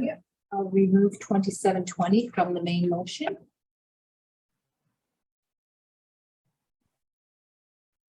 Motion reads moved by Councillor Cravitz, seconded by Deputy Mayor Marks, that bylaws 2717, 2718, be read a first and a second time. Call the vote. Councillor Rowe, Yes. Councillor Cravitz, Yes. Councillor Fair, Yes. Councillor Wynn, yes, Deputy Mayor Marks, yes, Mayor Martin. Yes. The next motion, and again, with the third reading of 2696, it's added to this motion. Yes. The motion reads moved by Deputy Mayor Marks, seconded by Councillor Cravitz, that bylaws 2696, 2617, and 2618 be read a third time and finally passed. Call the vote. Councillor Rowe. Yes. Councillor Cravitz. Yes. Councillor Fair. Yes. Councillor Wynn. yes, Deputy Mayor Marks. yes, And Mayor Martin. Yes. Resolution carries. Thank you. And now the 2720 bylaw, I assume, or do you? Yeah, I can take that if I have. Well, I'm just going by the order there. No, that was the one. A seconder for that. Councillor Fair moved that. Councillor Cravitz seconds it. Go ahead and read it. Motion reads, Madam Mayor, moved by Councillor Fair, seconded by Councillor Cravitz, that bylaw 2720 be read a first and a second time. Call the vote. Councillor Rowe. Yes. Councillor Cravitz. Aye. Councillor Fair. No. Councillor Wynn. yes, Deputy Mayor Marks. yes, And Mayor Martin. Yes. Resolution carries. Smarty. And And now the last one, please, or the third reading of that one. moved by Councillor Fair again, seconded by Councillor Cravitz again. Correct? Moved by Counselor Fair, second by Counselor Cravitz, that bylaw 2720 be read a third time and finally passed. Call the vote? Counselor Rowe. Yes. Counselor Cravitz. Yes. Counselor Fair. No. Counselor Wynn. yes, Deputy Mayor Marks Yes. and Mayor Martin. Yes, Resolution carries. thank you. And now the council or bylaw 2721. Right, so there's a motion to read first regarding Yes. minor technical. Moved by Counselor Cravitz, seconded by Deputy Mayor Marks, whereas the public meeting required by subsection 3412 of the Planning Act as amended for a zoning bylaw amendment respecting lands municipally known as 43315 Roberts Line was held on Tuesday, May 24th, 2022. And whereas a technical revision has been made in the proposed bylaw following the said public meeting. Now therefore be it resolved that council believes that no further notice is required to be given in respect of the proposed bylaw pursuant to the subsection 3417 of the said act, as council considers the technical revision to be minor in nature. Call the vote? Counselor Rowe. Yes. Counselor Cravitz. Yes. Counselor Fair. Yes. Counselor Wynn. yes, Deputy Mayor Marks. Yes. Mayor Martin. Yes, Resolution carries. thank you. And now the bylaw motions. Bylaw, Madam Mayor, on that item, moved by Deputy Mayor Marks, seconded by Counselor Cravitz, that bylaw 2721 be read a first and a second time. Call the vote? Counselor Rowe. Yes. Counselor Cravitz. No. Counselor Fair. Yes. Counselor Wynn. yes, Deputy Mayor Marks. Yes. And Mayor Martin. Yes, The resolution carries. thank you. And now the final one on that one? On that bylaw, Madam Mayor, moved by Counselor Cravitz, seconded by Deputy Mayor Marks, that bylaw 2721 be read a third time and finally passed. Thank you. Call the vote? Counselor Rowe. Yes. Counselor Cravitz. No. Counselor Fair. Yes. Counselor Wynn. yes, Deputy Mayor Marks. Yes. And Mayor Martin. Yes. The resolution carries. Okay, thank you. We have no public notice per se here yet. But we do have some motions, one concerning council meetings. And that is, this chamber will not be available. It may well not be available into September, from my understanding. And so we have to move to the Masonic Center, and the Monday, the 18th is not available. Or there's other events going on that will be very noisy and make it difficult to hold council there. So it's being proposed that it be the Tuesday at 1, the 19th. And then because of the AMO conference, it would be the Thursday, August the 18th at 1 o'clock and at the Masonic Center. Go ahead and read the motion. Sorry, I guess I should have just had you do that. It explained it all. Sorry. Motion reads, Madam Mayor, moved by Deputy Mayor Marks, seconded by Counselor Cravitz. Whereas renovations are commencing in the council chambers at 450 Sunset Drive. And whereas the meeting venue will need to be relocated to the Masonic Center of Elgin. Now therefore be it resolved that the date for the Monday, July 18th meeting of council be changed to Tuesday, July 19th at 1 p.m. due to the availability of the Masonic Center of Elgin. And whereas the August meeting date of council is Monday, August 15th, 2022. And whereas members of Central Elgin Council will be attending the annual AMO conference on that date. Now therefore be it resolved that the date for the Monday, August 15th meeting of council be changed to Thursday, August 18th, 2022 at 1 p.m. at the Masonic Center of Elgin. Call the vote, please. Counselor Rowe. Yes. Counselor Cravitz. Counselor Fair. Yes. Deputy Mayor, Counselor Wynn. yes, Deputy Mayor Marks. Yes. And Mayor Martin. Yes, The resolution carries. thank you. And then we have a motion concerning Turtle Crossing that came. Would you read that motion, please? The motion reads, Madam Mayor, moved by Counselor Cravitz, seconded by Deputy Mayor Marks. Whereas letters of concern have been received by members of council and municipal staff regarding the endangerment of the turtle species in our community. And whereas the Central Elgin Environmental Committee acknowledges the need to protect our turtle species through awareness and signage. And whereas the Central Elgin Environmental Committee respectfully requests Central Elgin Council to approve the installation of turtle crossing signage in areas of significance along Fairview Road and Fruitridge Line, and any other areas that may be identified to have turtle population within the municipality. Now therefore be resolved that council support the recommendation of the Central Elgin Environmental Committee and direct staff to install the turtle crossing signage where applicable in the municipality. And that a copy of this resolution be circulated to the County of Elgin for their consideration on County of Elgin roads. Any questions? Go ahead, Tom. I'm pleased to hear this. I had numerous calls, so I support it. I'm just wondering, will these be some permanent signs? I know like we put signs out for deer crossing, or the county doesn't, county roads, and they put a little blinker there and they take them down. And I think sometimes that helps. We guess we don't even see those signs, but Yeah, the sign that Betsy McClure showed us from Kettle that she showed us someone that has a turtle and a snake so that it's to recognize. yeah, Go ahead.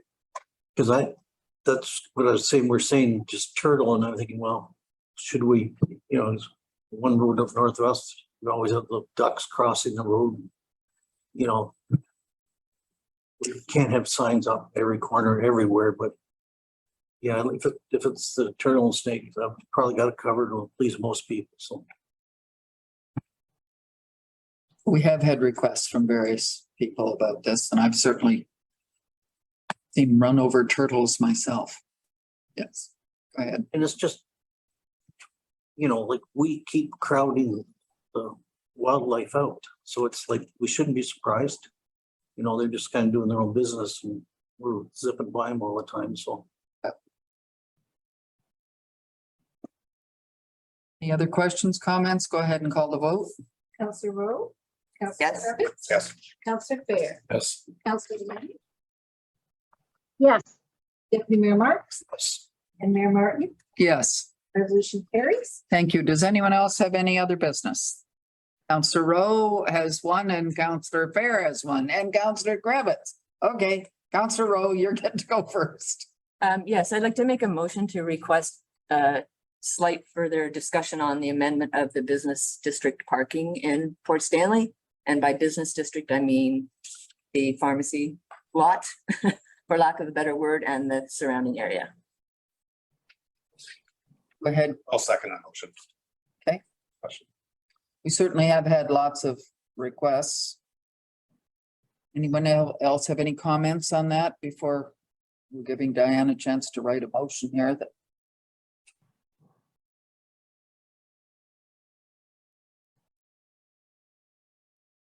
so you're asking that it be discussed again, that so staff could bring back their original report and we just rediscuss?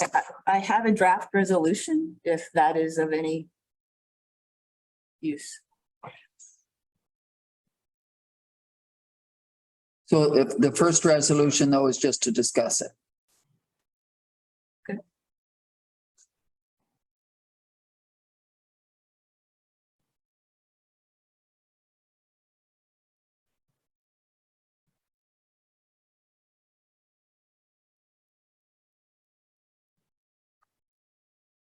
Fairly understanding that you indicated Councillor Rowe was the high parking behind. I'm calling it the business district parking, the one that's bordered by Hetty, Colonel Bostwick Bridge and Colburn. That lot and those streets. Consider that to be behind the medical center. Yes.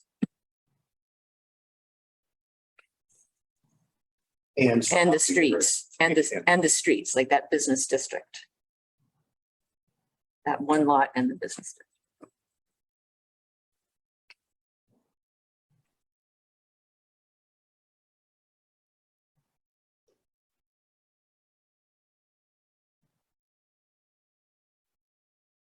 This is adequate, Madam Mayor. Certainly. Moved by Councillor Rowe, seconded by Councillor Kravitz. The council approved the discussion of business district parking in the area of Port Stanley, specifically behind the CALIPSO Medical Center and surrounding streets. Go ahead. Madam Mayor, could we please add pursuant to section 6.92 of the procedural bylaw? Yes, Allows us to. Discuss a motion without notice. yes, Pursuant to section 6.92 as per council's procedural bylaw. yes. Thank you. Would you call the vote then? I should get that written. Counselor Rowe, Yes. Counselor Cravitz. Yes.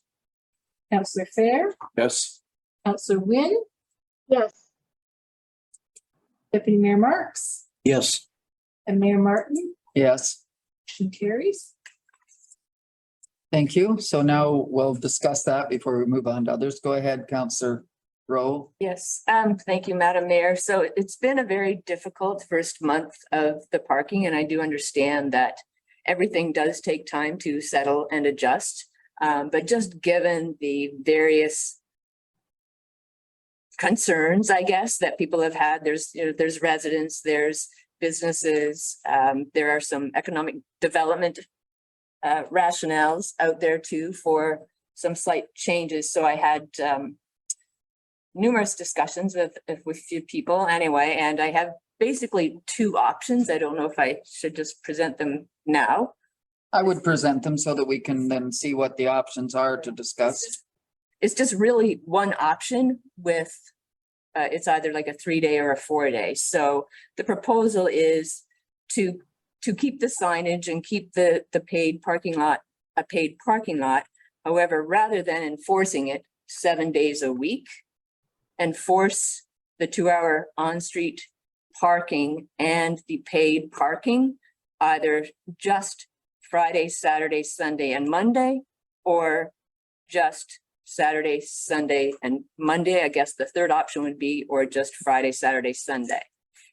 There's enough, like I say, contradicting reasons to do different things. And this was, of every item, that every idea that I could come up with, was the one that seemed to solve the problems for the broader community. It didn't favor one business over another, doesn't favor the residents over the tourists.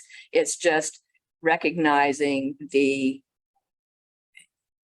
potential impact, I guess, that the peak season of the peak season within that particular area is more than likely going to be on the weekends. Okay, and just another option, where you said Friday, Saturday, Sunday, and Monday. If it said Friday, Saturday, Sunday, and holidays, because July 1st is a day, it's Friday this year, but I mean, if it said that, then that would cover holiday Mondays if it occurred. Or any other holiday specifically, Yes, and because there's Labor Day as well, yes. I'm sorry, I did do a little bit of the math, assuming sort of a worst case scenario. If the lot was completely full for 7 days a week at the $20 an hour maximum per day, for the balance of this season, I think it was around $30,000 in revenue that may be lost, but that also assumes again that the lot is full 100% of the time. And then with the 2-hour revenue or 2-hour parking limits, not enforcing that for those same 3 or 4 days, it's difficult to estimate if there would be any, I'll say, parking violations on that. So that revenue would just not be calculable. I know the theater have been very concerned, and I've received all kinds of emails from patrons of the theater saying they won't be back. They've got season tickets, but they're not coming again because it costs so much to park, or they can't find a place to park. Which of course is not the paid parking issue, but I believe matinees are they on what, Wednesdays? They are Tuesday, Wednesday, Thursday, and Saturdays.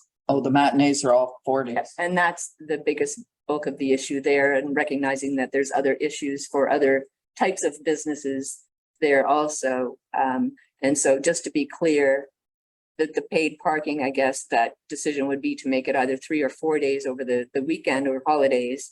And then the 2-hour parking that's on the streets the way it is now, do that the same way for those 3 or 4 days and or holidays.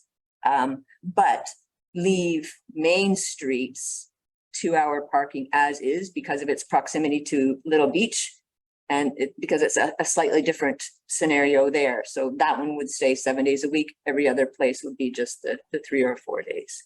And I'm assuming we would have to put signage up to tell people that, because you can't just not enforce the bylaw. Yes. But today the signs, can correct me if I'm wrong, but the signs, I think they say Monday to Sunday or Sunday to Saturday or something like that. So also recognizing that it is adding more work to staff, but you would have, I think, a much happier village if that was changed to just to be a short term. And it is opposite if you were go to go to any other town. It's the opposite of what they typically do. They would say, you know, you can park anywhere, you have to pay or be limited Monday to Friday, but the weekends are free. This is the opposite, but it's the opposite on purpose because it's a destination on the weekends given the beach. So to me, it makes sense to actually make that change. Other people, discussion. Go ahead, Councillor Fair.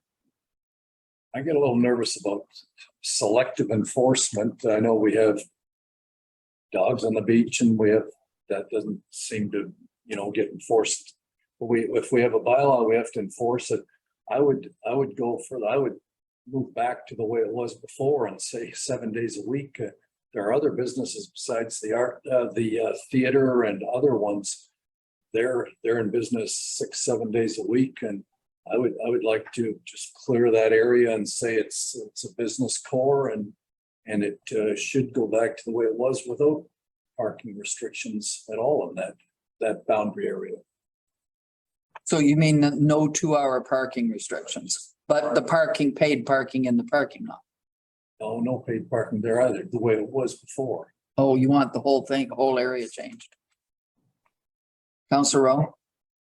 Want to overstep my commentary, but I guess the way I was looking at that was the planned or budgeted revenue from the parking lot is for a full season around $100,000, if not more. So that ends up basically equating to 1 point of a tax levy increase if we were to choose to do something else with it. So that's why I kind of lean towards the user fees for the 3 or 4 days of the holidays, because it doesn't put as much at risk for the municipality and what the budget is going to potentially look like for 2023. And haven't talked to every single business at all by any means. But the general feeling is there that the 2-hour limit, it is serving a purpose, and they haven't really, as far as I know, hopefully I'm not stating anything, but there is a purpose for that 2-hour limit because of the business turnover. And that is very typical in many towns, many villages. And it's still free. So by having the bylaw just read the enforcement is for those 3 or 4 days, it's not like we're randomly not enforcing something because we're just adjusting the bylaw And the signs. and the that people signs. are aware. Yep. Consistent. That's all. Other thoughts? Go ahead, Councillor Kravitz. If we were to to do something like that, would it not make more sense to have it just Saturday, Sunday? Could be that too. Just paid parking and 2 hour on Saturday, Sunday? Or Saturday, Sunday and holidays or something like that. Because I think the parking lot there, the biggest concern is the influx of people from Little Beach. Since there's paid parking in Little Beach, if they're gonna start parking up there, not everybody's gonna park that far away. So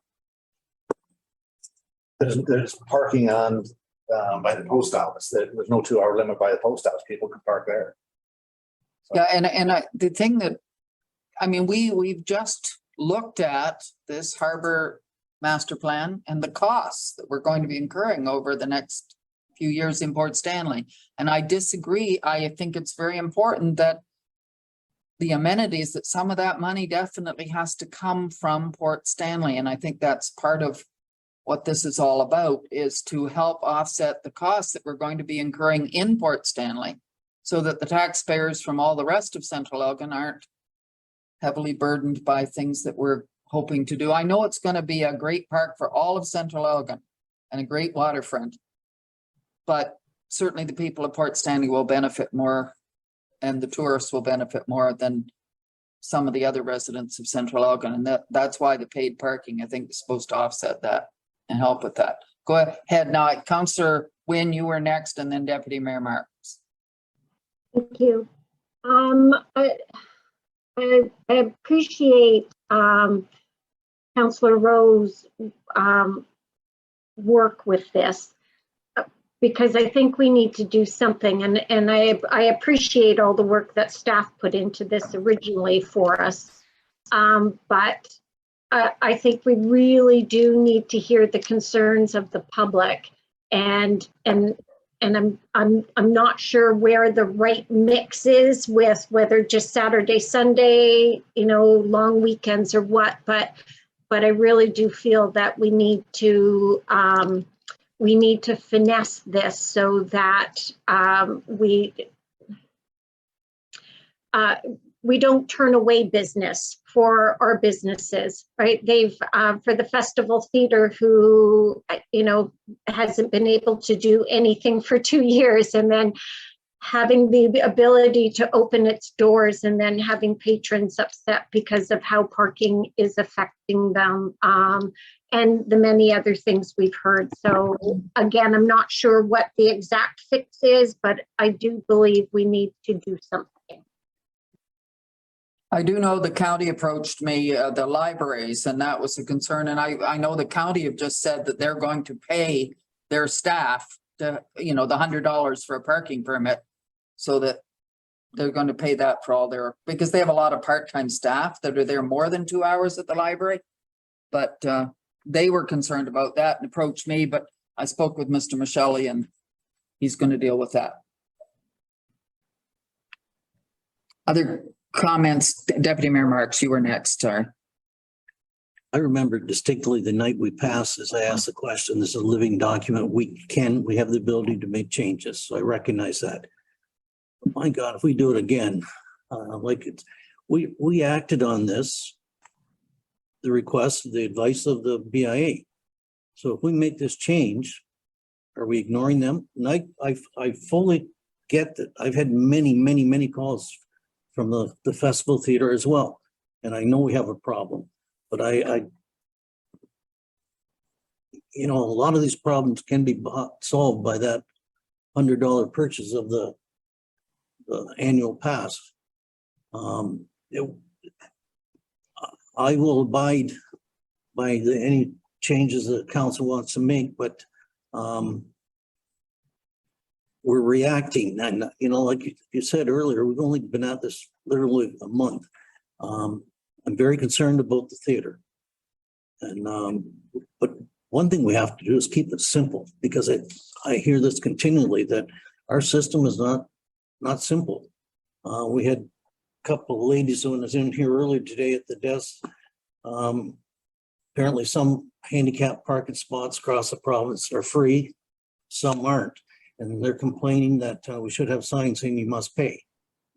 Acknowledge that. It's like, this isn't perfect yet. We're still learning it, but every time we change it, we're adding confusion. I would love to come up with a way to help the Festival Theatre, same as I'd love to help our businesses. I've had complaints about people coming down for coffee and meeting a group, but it's costing them $8 to have a visit for 2 hours. Go ahead, I Dennis. also had complaints from people having a doctor's appointment. I had two calls on that end. So that's another concern. So Whereas if it was just weekends that we were charging, that wouldn't affect. In fact, it could be Friday because the doctor's office is not open Friday either.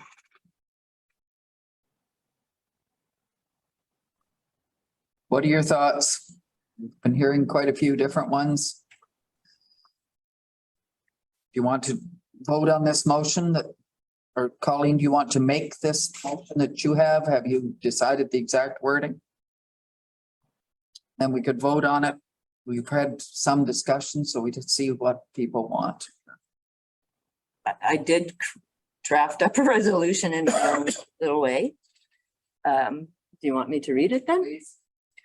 So whereas letters, emails, and conversations of concern have been received by members of council and municipal staff regarding the business district parking May 1st to September 30th. And whereas council has instituted paid parking in all lots in Port Stanley pursuant to the direction of the user fee committee. And whereas council and the county have approved 2-hour free on-street parking limits on select streets in the business district. Now therefore be it resolved that council approves amending the 2-hour parking limit on Colburn, Bridge, Joseph, Hetty, and Colonel Bostwick streets to be enforceable only X number of days per week instead of 7 days per week, and that council approves amending the paid parking enforcement in the business district parking lot to be enforceable only X number of days per week instead of 7 days per week, and that a copy of this resolution be circulated to the County of Elgin for their approval of this amendment on the county roads. Should you add that the new signage will be installed? Like, it sounds as if you're saying they can park there, like it'll still say 2-hour, but they park there and it won't be charged. But we can't do that, because if it says 2-hour, you've got to. Today, there are words on that, so those words would have to change. Yes, go ahead, Paul, and then, sorry, Mr. Shipway, and then Mr. Perrin.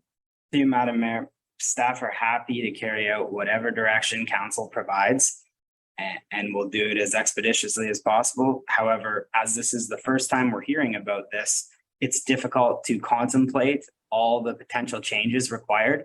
There's authority to change some of the schedules within the bylaw. That's a delegated authority that can be done simply.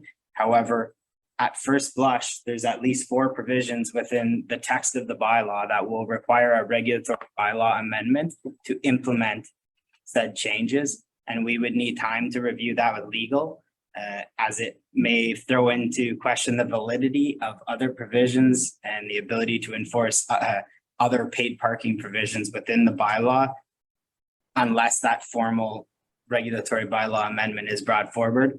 So we would need the exact wording of that resolution and time to conduct that investigation and report back to council on whatever change council contemplates.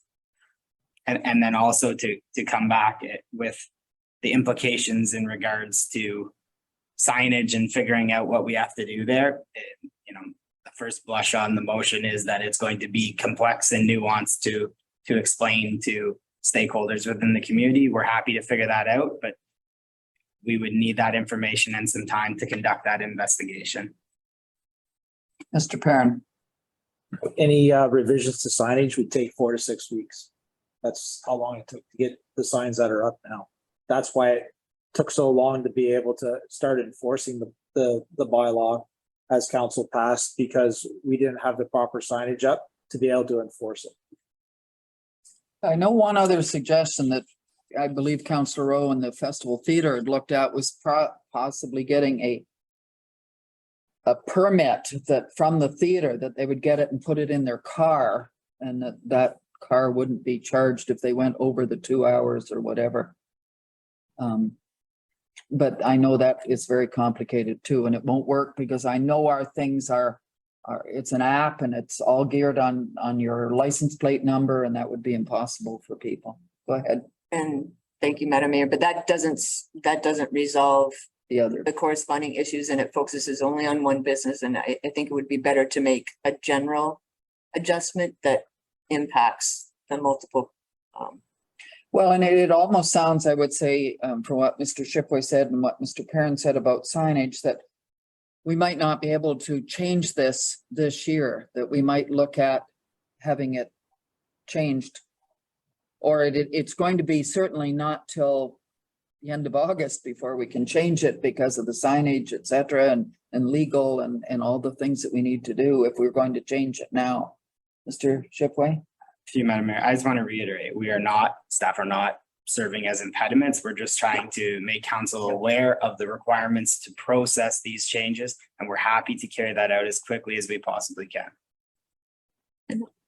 Councillor Rowe? Yeah, and I don't know, yes, everything takes time, but I think just knowing that the issue has been recognized and it's being dealt with, I think should be a good message.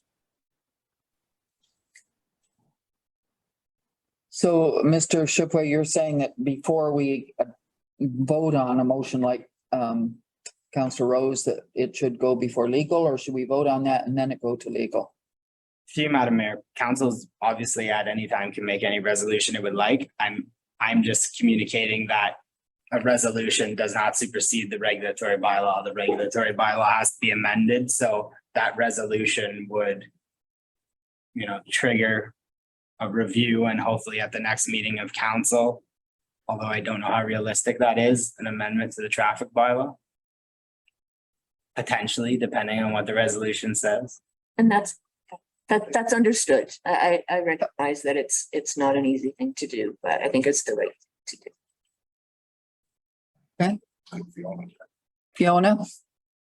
Oh, I was just gonna say, with regards to what Mr. Shipway was saying, if, can we then give direction to staff that, that they are able to bring back to the next meeting, the information required for us to make a more informed decision about how to move forward with this, so that we have the wheels in motion. Shipway? Yeah, through you, Madam Mayor, whatever direction council provides, we will execute. We just need to know what that direction is. Deputy Mayor Marks? I think that's a problem. We don't, I don't think any of us really know what the answer is yet.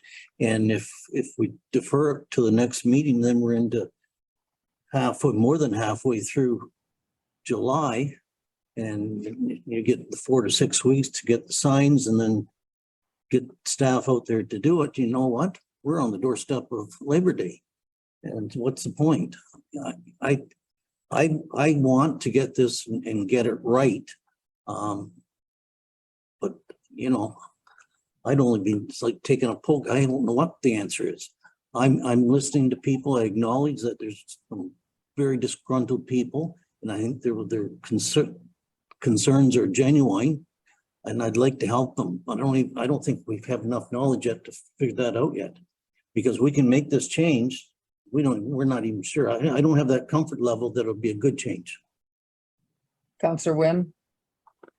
The point is that we don't say, well, it's too much trouble and we can't do it this year. I think the point is that we've heard what our residents and businesses are saying, and so that we start moving forward with something now. Yeah, by the timing wise, by the time we get all the information, able to make a decision, we're not able to change anything this season, but I don't think this is something we should drop in the lap of the new council coming up either, and having to start all over again. So the concerns have been loud and clear, and we've all heard them.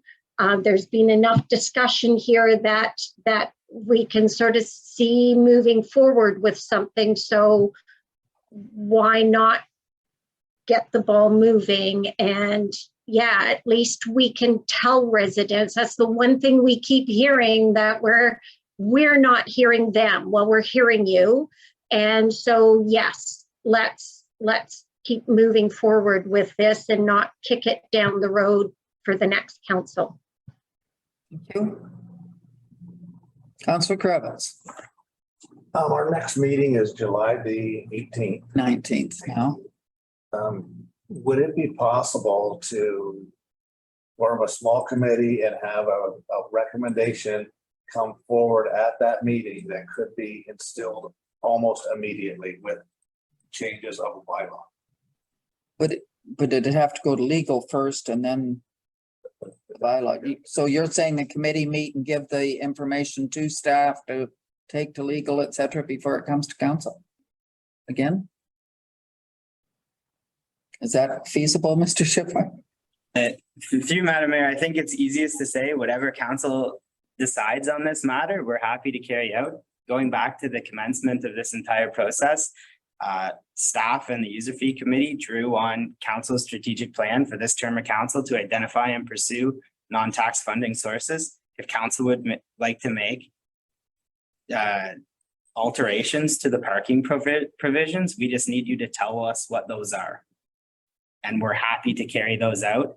I think at this point, it would be difficult for staff to come back with a recommendation without some form of guidance and direction from council. Because when we make recommendations, we generally try to tie them to the strategic plan. And, you know, some of the proposals brought forward tonight, you know, there would be concern with bonusing. It's just, we need direction from council on what you would like to do. We will move as expeditiously as possible to make the legislative changes to present that to council, but you just need to tell us what procedural changes you want, and we will make that happen. Deputy Mayor Marks. You know, if we make these suggested changes, I probably will support them, but then I'm gonna bet you $100 that the other municipal parking lot across from the Legion, probably someone's gonna call and say, gee, how come we're not getting it? A break there too. So it's like, are we just gonna maybe satisfy some people and anger some other ones? And we'll still be trying to figure this out. And the businesses on William. Yes. Heard calls from them too. Like I said, I understand, I hear the concerns. I don't think we've got all the knowledge to make the perfect changes. Go ahead, Councillor Rowe. Madam Mayor, I kind of look at treating all of the beaches exactly the same way. So we're not touching any of those. Little Beach, Main Beach, and Erie Rest Beach remain the same. That only leaves the tourist office parking lot, which is it's kind of like Main Street is in proximity to Little Beach. The tourist parking lot is in proximity to Main Beach. So the justification for leaving all of those parking lots the same is because of that proximity. The only difference with this business district lot, that it is in a very compact area with more businesses there, I would argue, than on the other side. And there are more complexities, if I can say that, in that area as well. So I believe that I've thought about this the entire weekend, the last Thursday, Friday till today kind of thing, trying to figure out what the best options are. There is no perfect option. Someone is going to be left out. There's no doubt. But in my mind, this is the absolute best compromise. Again, whether it's 2, 3, or 4 days, it is the best compromise that balances what the community is looking for versus some of the financial obligations that the municipality has, without eliminating all of the anticipated revenue that we do need for various purposes for the municipality. So this way we still collect money and are still listening and giving back where we can. Councillor Kravitz. I like the idea of Saturday, Sunday holidays, paid parking and 2-hour enforcement. It seems logical to me. Yeah, I think it is too. But I could even see the Friday because the theater doesn't have matinees on Friday. The doctor's office isn't open on Fridays. So I could certainly see the Friday, Saturday, Sunday and holidays as well.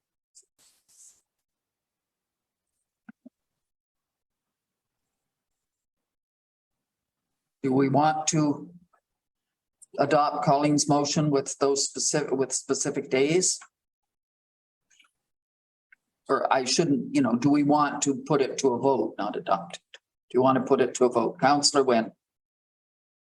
Well, if that would be the wording, then if that's what Councillor Rowe with her bringing this motion forward was for the Friday, Saturday, Sunday, like I would second that. And holidays? And holidays, yes. Is that what you would want in your motion, Councillor Rowe? Go ahead, Mr. Shipway. So just for clarity, then it's exactly what is it? It's To I just want to know the exact, like procedurally what we're doing.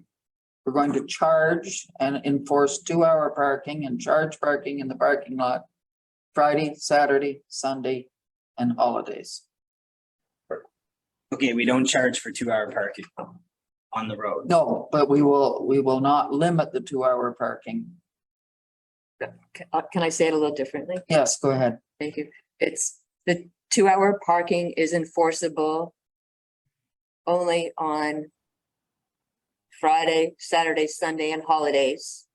And the paid parking is only paid Friday, Saturday, Sunday, and holidays. Does that sound right? In that downtown core, yes. In that one lot? Through you, Madam Mayor, just again for clarity. 2-hour parking would be effective, 2-hour on-street parking would be effective Friday, Saturday, Sunday, and holidays. Okay, and the pharmacy lot would have paid parking requirements on Friday, Saturday, Sunday, and holiday Mondays. Holidays. One extra comment there, though, again, Main Street would not change. That 2-hour parking would remain as 7 days a week. So I think The other street, it would be Bridge Street, Petty,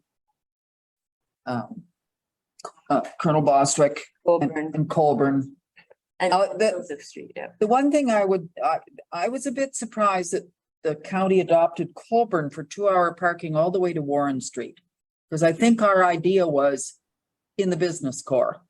And my feeling would be that it should be from the Four Corners to Hetty, but that's where all the businesses are. It could even go a little further than that.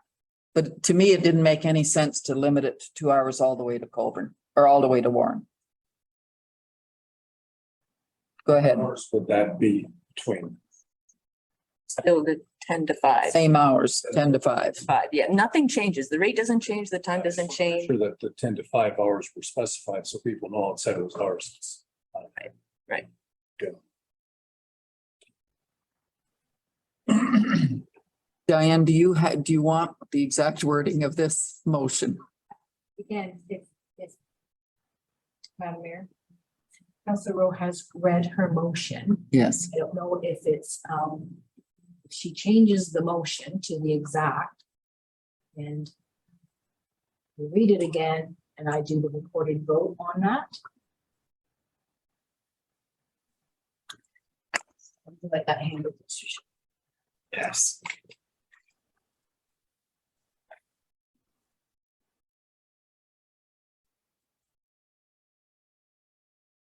Deputy Mayor Marks.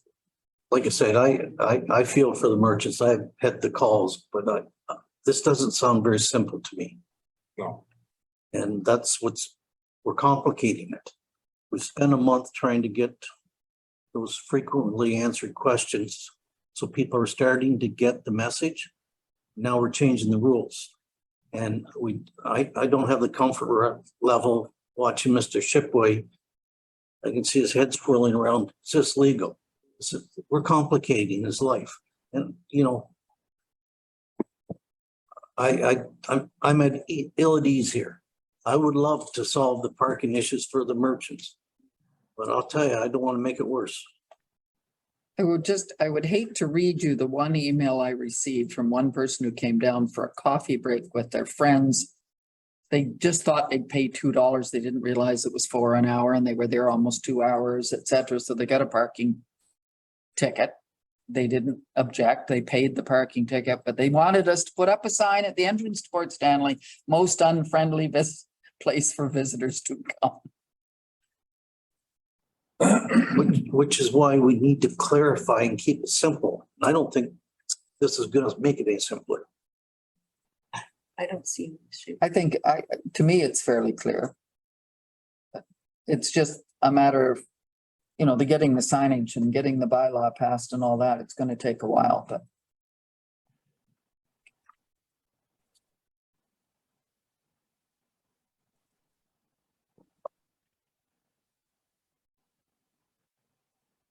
Go ahead, Councilor. Actually, this is not, I know it's a motion, but actually it's it's a direction to come up with the bylaw change. Yes, it is. Not really that we've changed the bylaw tonight. No. No, it's strictly directing staff to, because they have to consult legal and all that. Yep. Go ahead. I'm just wondering about, and then I'm gonna make sure it's, like Tom said, keep it simpler. Saturday, Sunday is simpler than Friday, Saturday, Sunday. It really cuts down on our income though. It really does. And I mean, that you're cutting it to 2 from 4 days. Otherwise, we're only cutting out, 3 or 4 days, depending on the week. Through you, Madam Mayor, may I read a draft motion that we think is what council is looking for? Okay. Through you, Madam Mayor, that staff be directed to bring back procedural requirements to amend traffic bylaw number 2697 as follows. 2-hour parking on Colonel Bostwick, Bridge Street, Hetty Street, Colburn Street, and Joseph Street on Fridays, Saturdays, Sundays, and statutory holidays, 10 a.m. to 5 p.m. 285 Bridge Street parking lot paid parking on Fridays, Saturdays, Sundays, and statutory holidays, 10 a.m. to 5 p.m. Is there anything we're missing from that motion? We want to be absolutely certain we're reflecting your wishes. Councillor Rowe? Just repeat the streets again. Colonel Bostwick, Bridge Street, Hetty, Colburn Street, and Joseph Street. And Bridge. Bridge Street's in there. Bridge was the first one he said, or second one he said. Okay.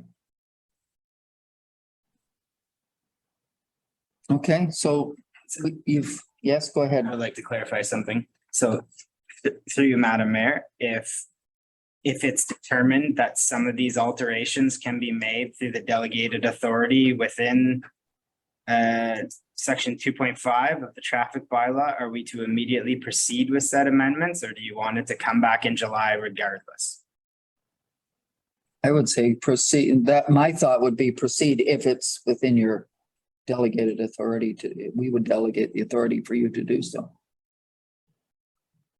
You obviously want to get legal counsel, etc. We first. just don't want to invalidate provisions of the bylaws. Mr. Perrin?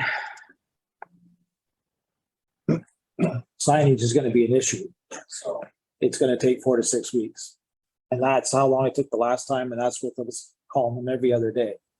So just so we're clear that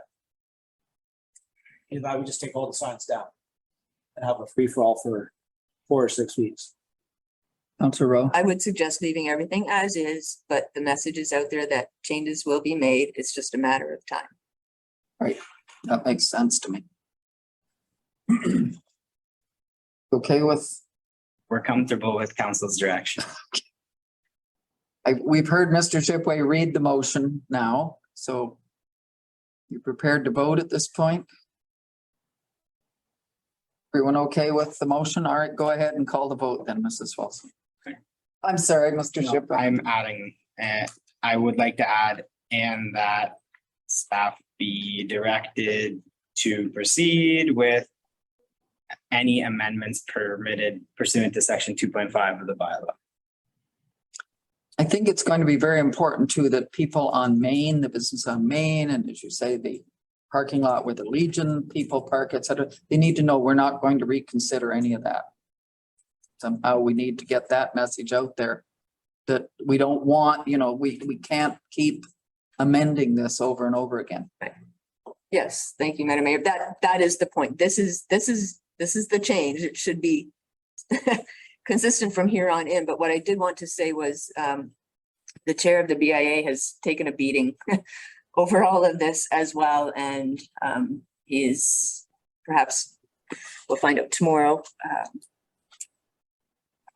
may find it difficult to participate in the BIA going forward because of all of this. So that's a very kind of negative effect of all of these comments and such. But just to make sure everybody is aware that the BIA doesn't make the parking decisions, it's council. So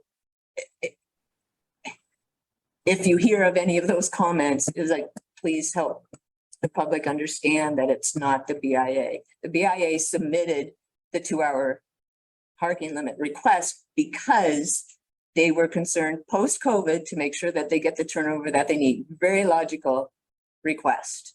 It became this bigger beast, and it's not, that part is not their responsibility. Mr. Chipway, you're okay with the motion now? Or still?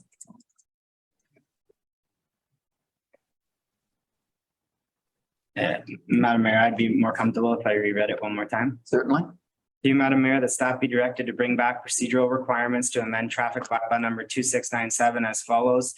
2-hour parking on Colonel Bostwick, Bridge Street, Hetty Street, Colburn Street, and Joseph Street on Fridays, Saturdays, Sundays, and statutory holidays, 10 a.m. to 5 p.m. 285 Bridge Street parking lot, paid parking on Fridays, Saturdays, Sundays, and statutory holidays, 10 a.m. to 5 p.m. And that staff be directed to proceed with any permissible amendments as directed by council pursuant to section 2.5 of bylaw number 2697, if possible. And that staff be directed to request Elgin County to make any permissible amendments as directed by council pursuant to section 2.5 of bylaw number 2697, if possible. Go ahead, Councillor Kravitz. So just on that, if it's done in those days, does it make it more confusing than saying Friday to Monday? How many words can you put on a sign? Here, Madam Mayor, I don't even know if in the schedule of a traffic bylaw, you can say statutory holidays. Again, it's easier if we have a heads up to look into those things beforehand. I have my doubts that we're going to be able to put parking in a prohibited zone on a statutory holiday. So we may well have to go Friday to Monday.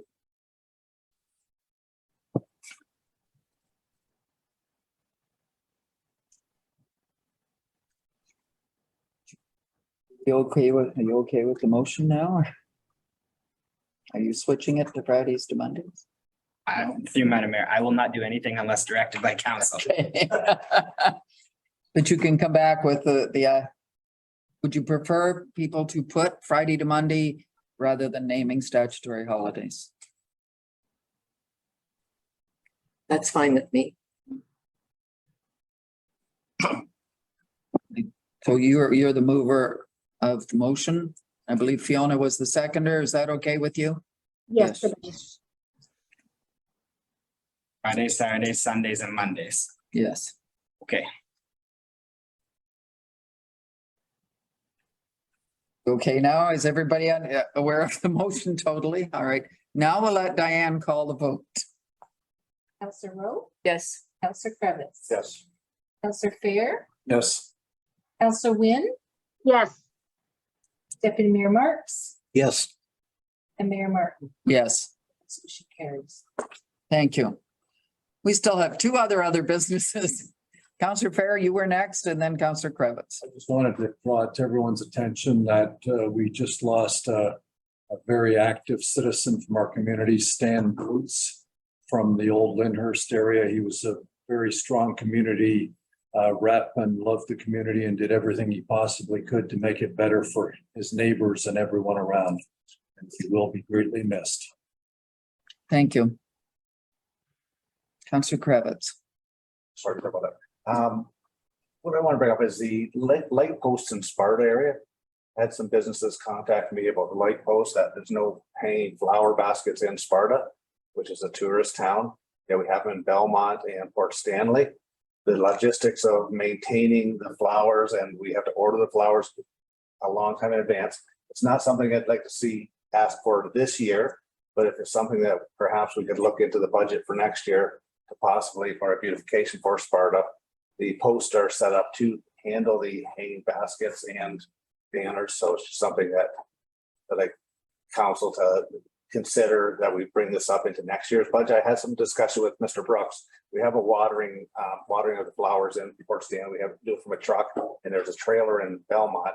So it makes it difficult to maintain the flowers in the other regions. So something that staff would have to look into the feasibility, but if we could entertain the idea for next budget, if that could be, I don't know if I can put a motion or. Yeah, something that we did, I've asked about this too, because I thought we got these posts that hold all this, but we're not doing anything. And I even had suggested, they didn't have to be every post, even one plant every other post or whatever, but they might think about looking into self-watering ones that don't need the watering so often, and they have a reservoir of water in the bottom. We used to have those on the bridge in Port Stanley. They might be able to get self-watering ones, which would mean they wouldn't require maintenance anywhere as often. There's probably 20 posts that are required for the SPART area, so it's something we could look into. If I can make that motion, then we look into it for next budget. Just be while Diane's writing that up. I don't believe in Port Stanley, any banners or anything they have, the municipality does not pay for any of that, do they? No. And so I had suggested to the merchants who have been contacting me about this, that the Historical Society probably would be willing to put up some banners and pay for those. It's the one group in the community that has things to do. And I will say, people from Anything Used have offered to help pay the costs that they'd like to see banners put up of some sort. So another thing to get done. I finally got one of the signs right. It's been hard getting signs. Used to be so easy. I'd have maybe 2 weeks, but it's been 2 years for some of them right now.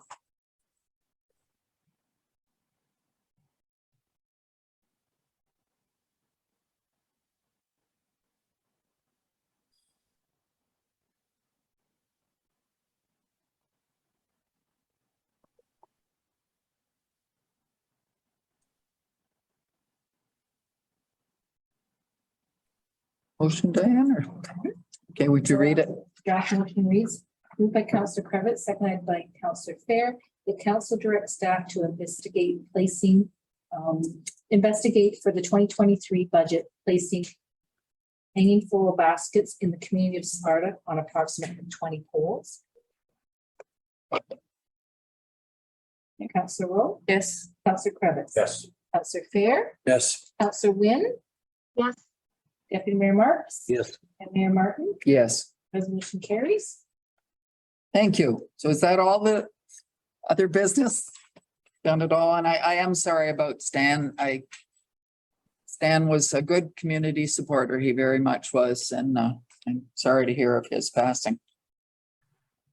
Motion to move into closed. Councillor Cravitz, by Deputy Mayor Marks, that council proceed into closed session at 9:35 PM in order to address a matter pertaining to position, plan, procedure, criteria, or instruction to be applied to any negotiations carried on by or on behalf of the municipality or local board. Thank you. Call the vote. Councillor Rowe? Yes. Councillor Cravitz? Yes. Councillor Fair? Yes. Councillor Wynn? Yes. Deputy Mayor Marks? Yes. And Mayor Martin? Madam Mayor, you're live. Thank you. We are now back in open session. Motion from closed, please. Motion reads, first motion, Madam Mayor, moved by Councillor Cravitz, seconded by Deputy Mayor Marks, that closed session item number 2 be received as information and that staff proceed as directed by council. Call the vote. Councillor Rowe? Yes. Councillor Cravitz? Yes. Councillor Fair? Yes. Councillor Wynn? Yes.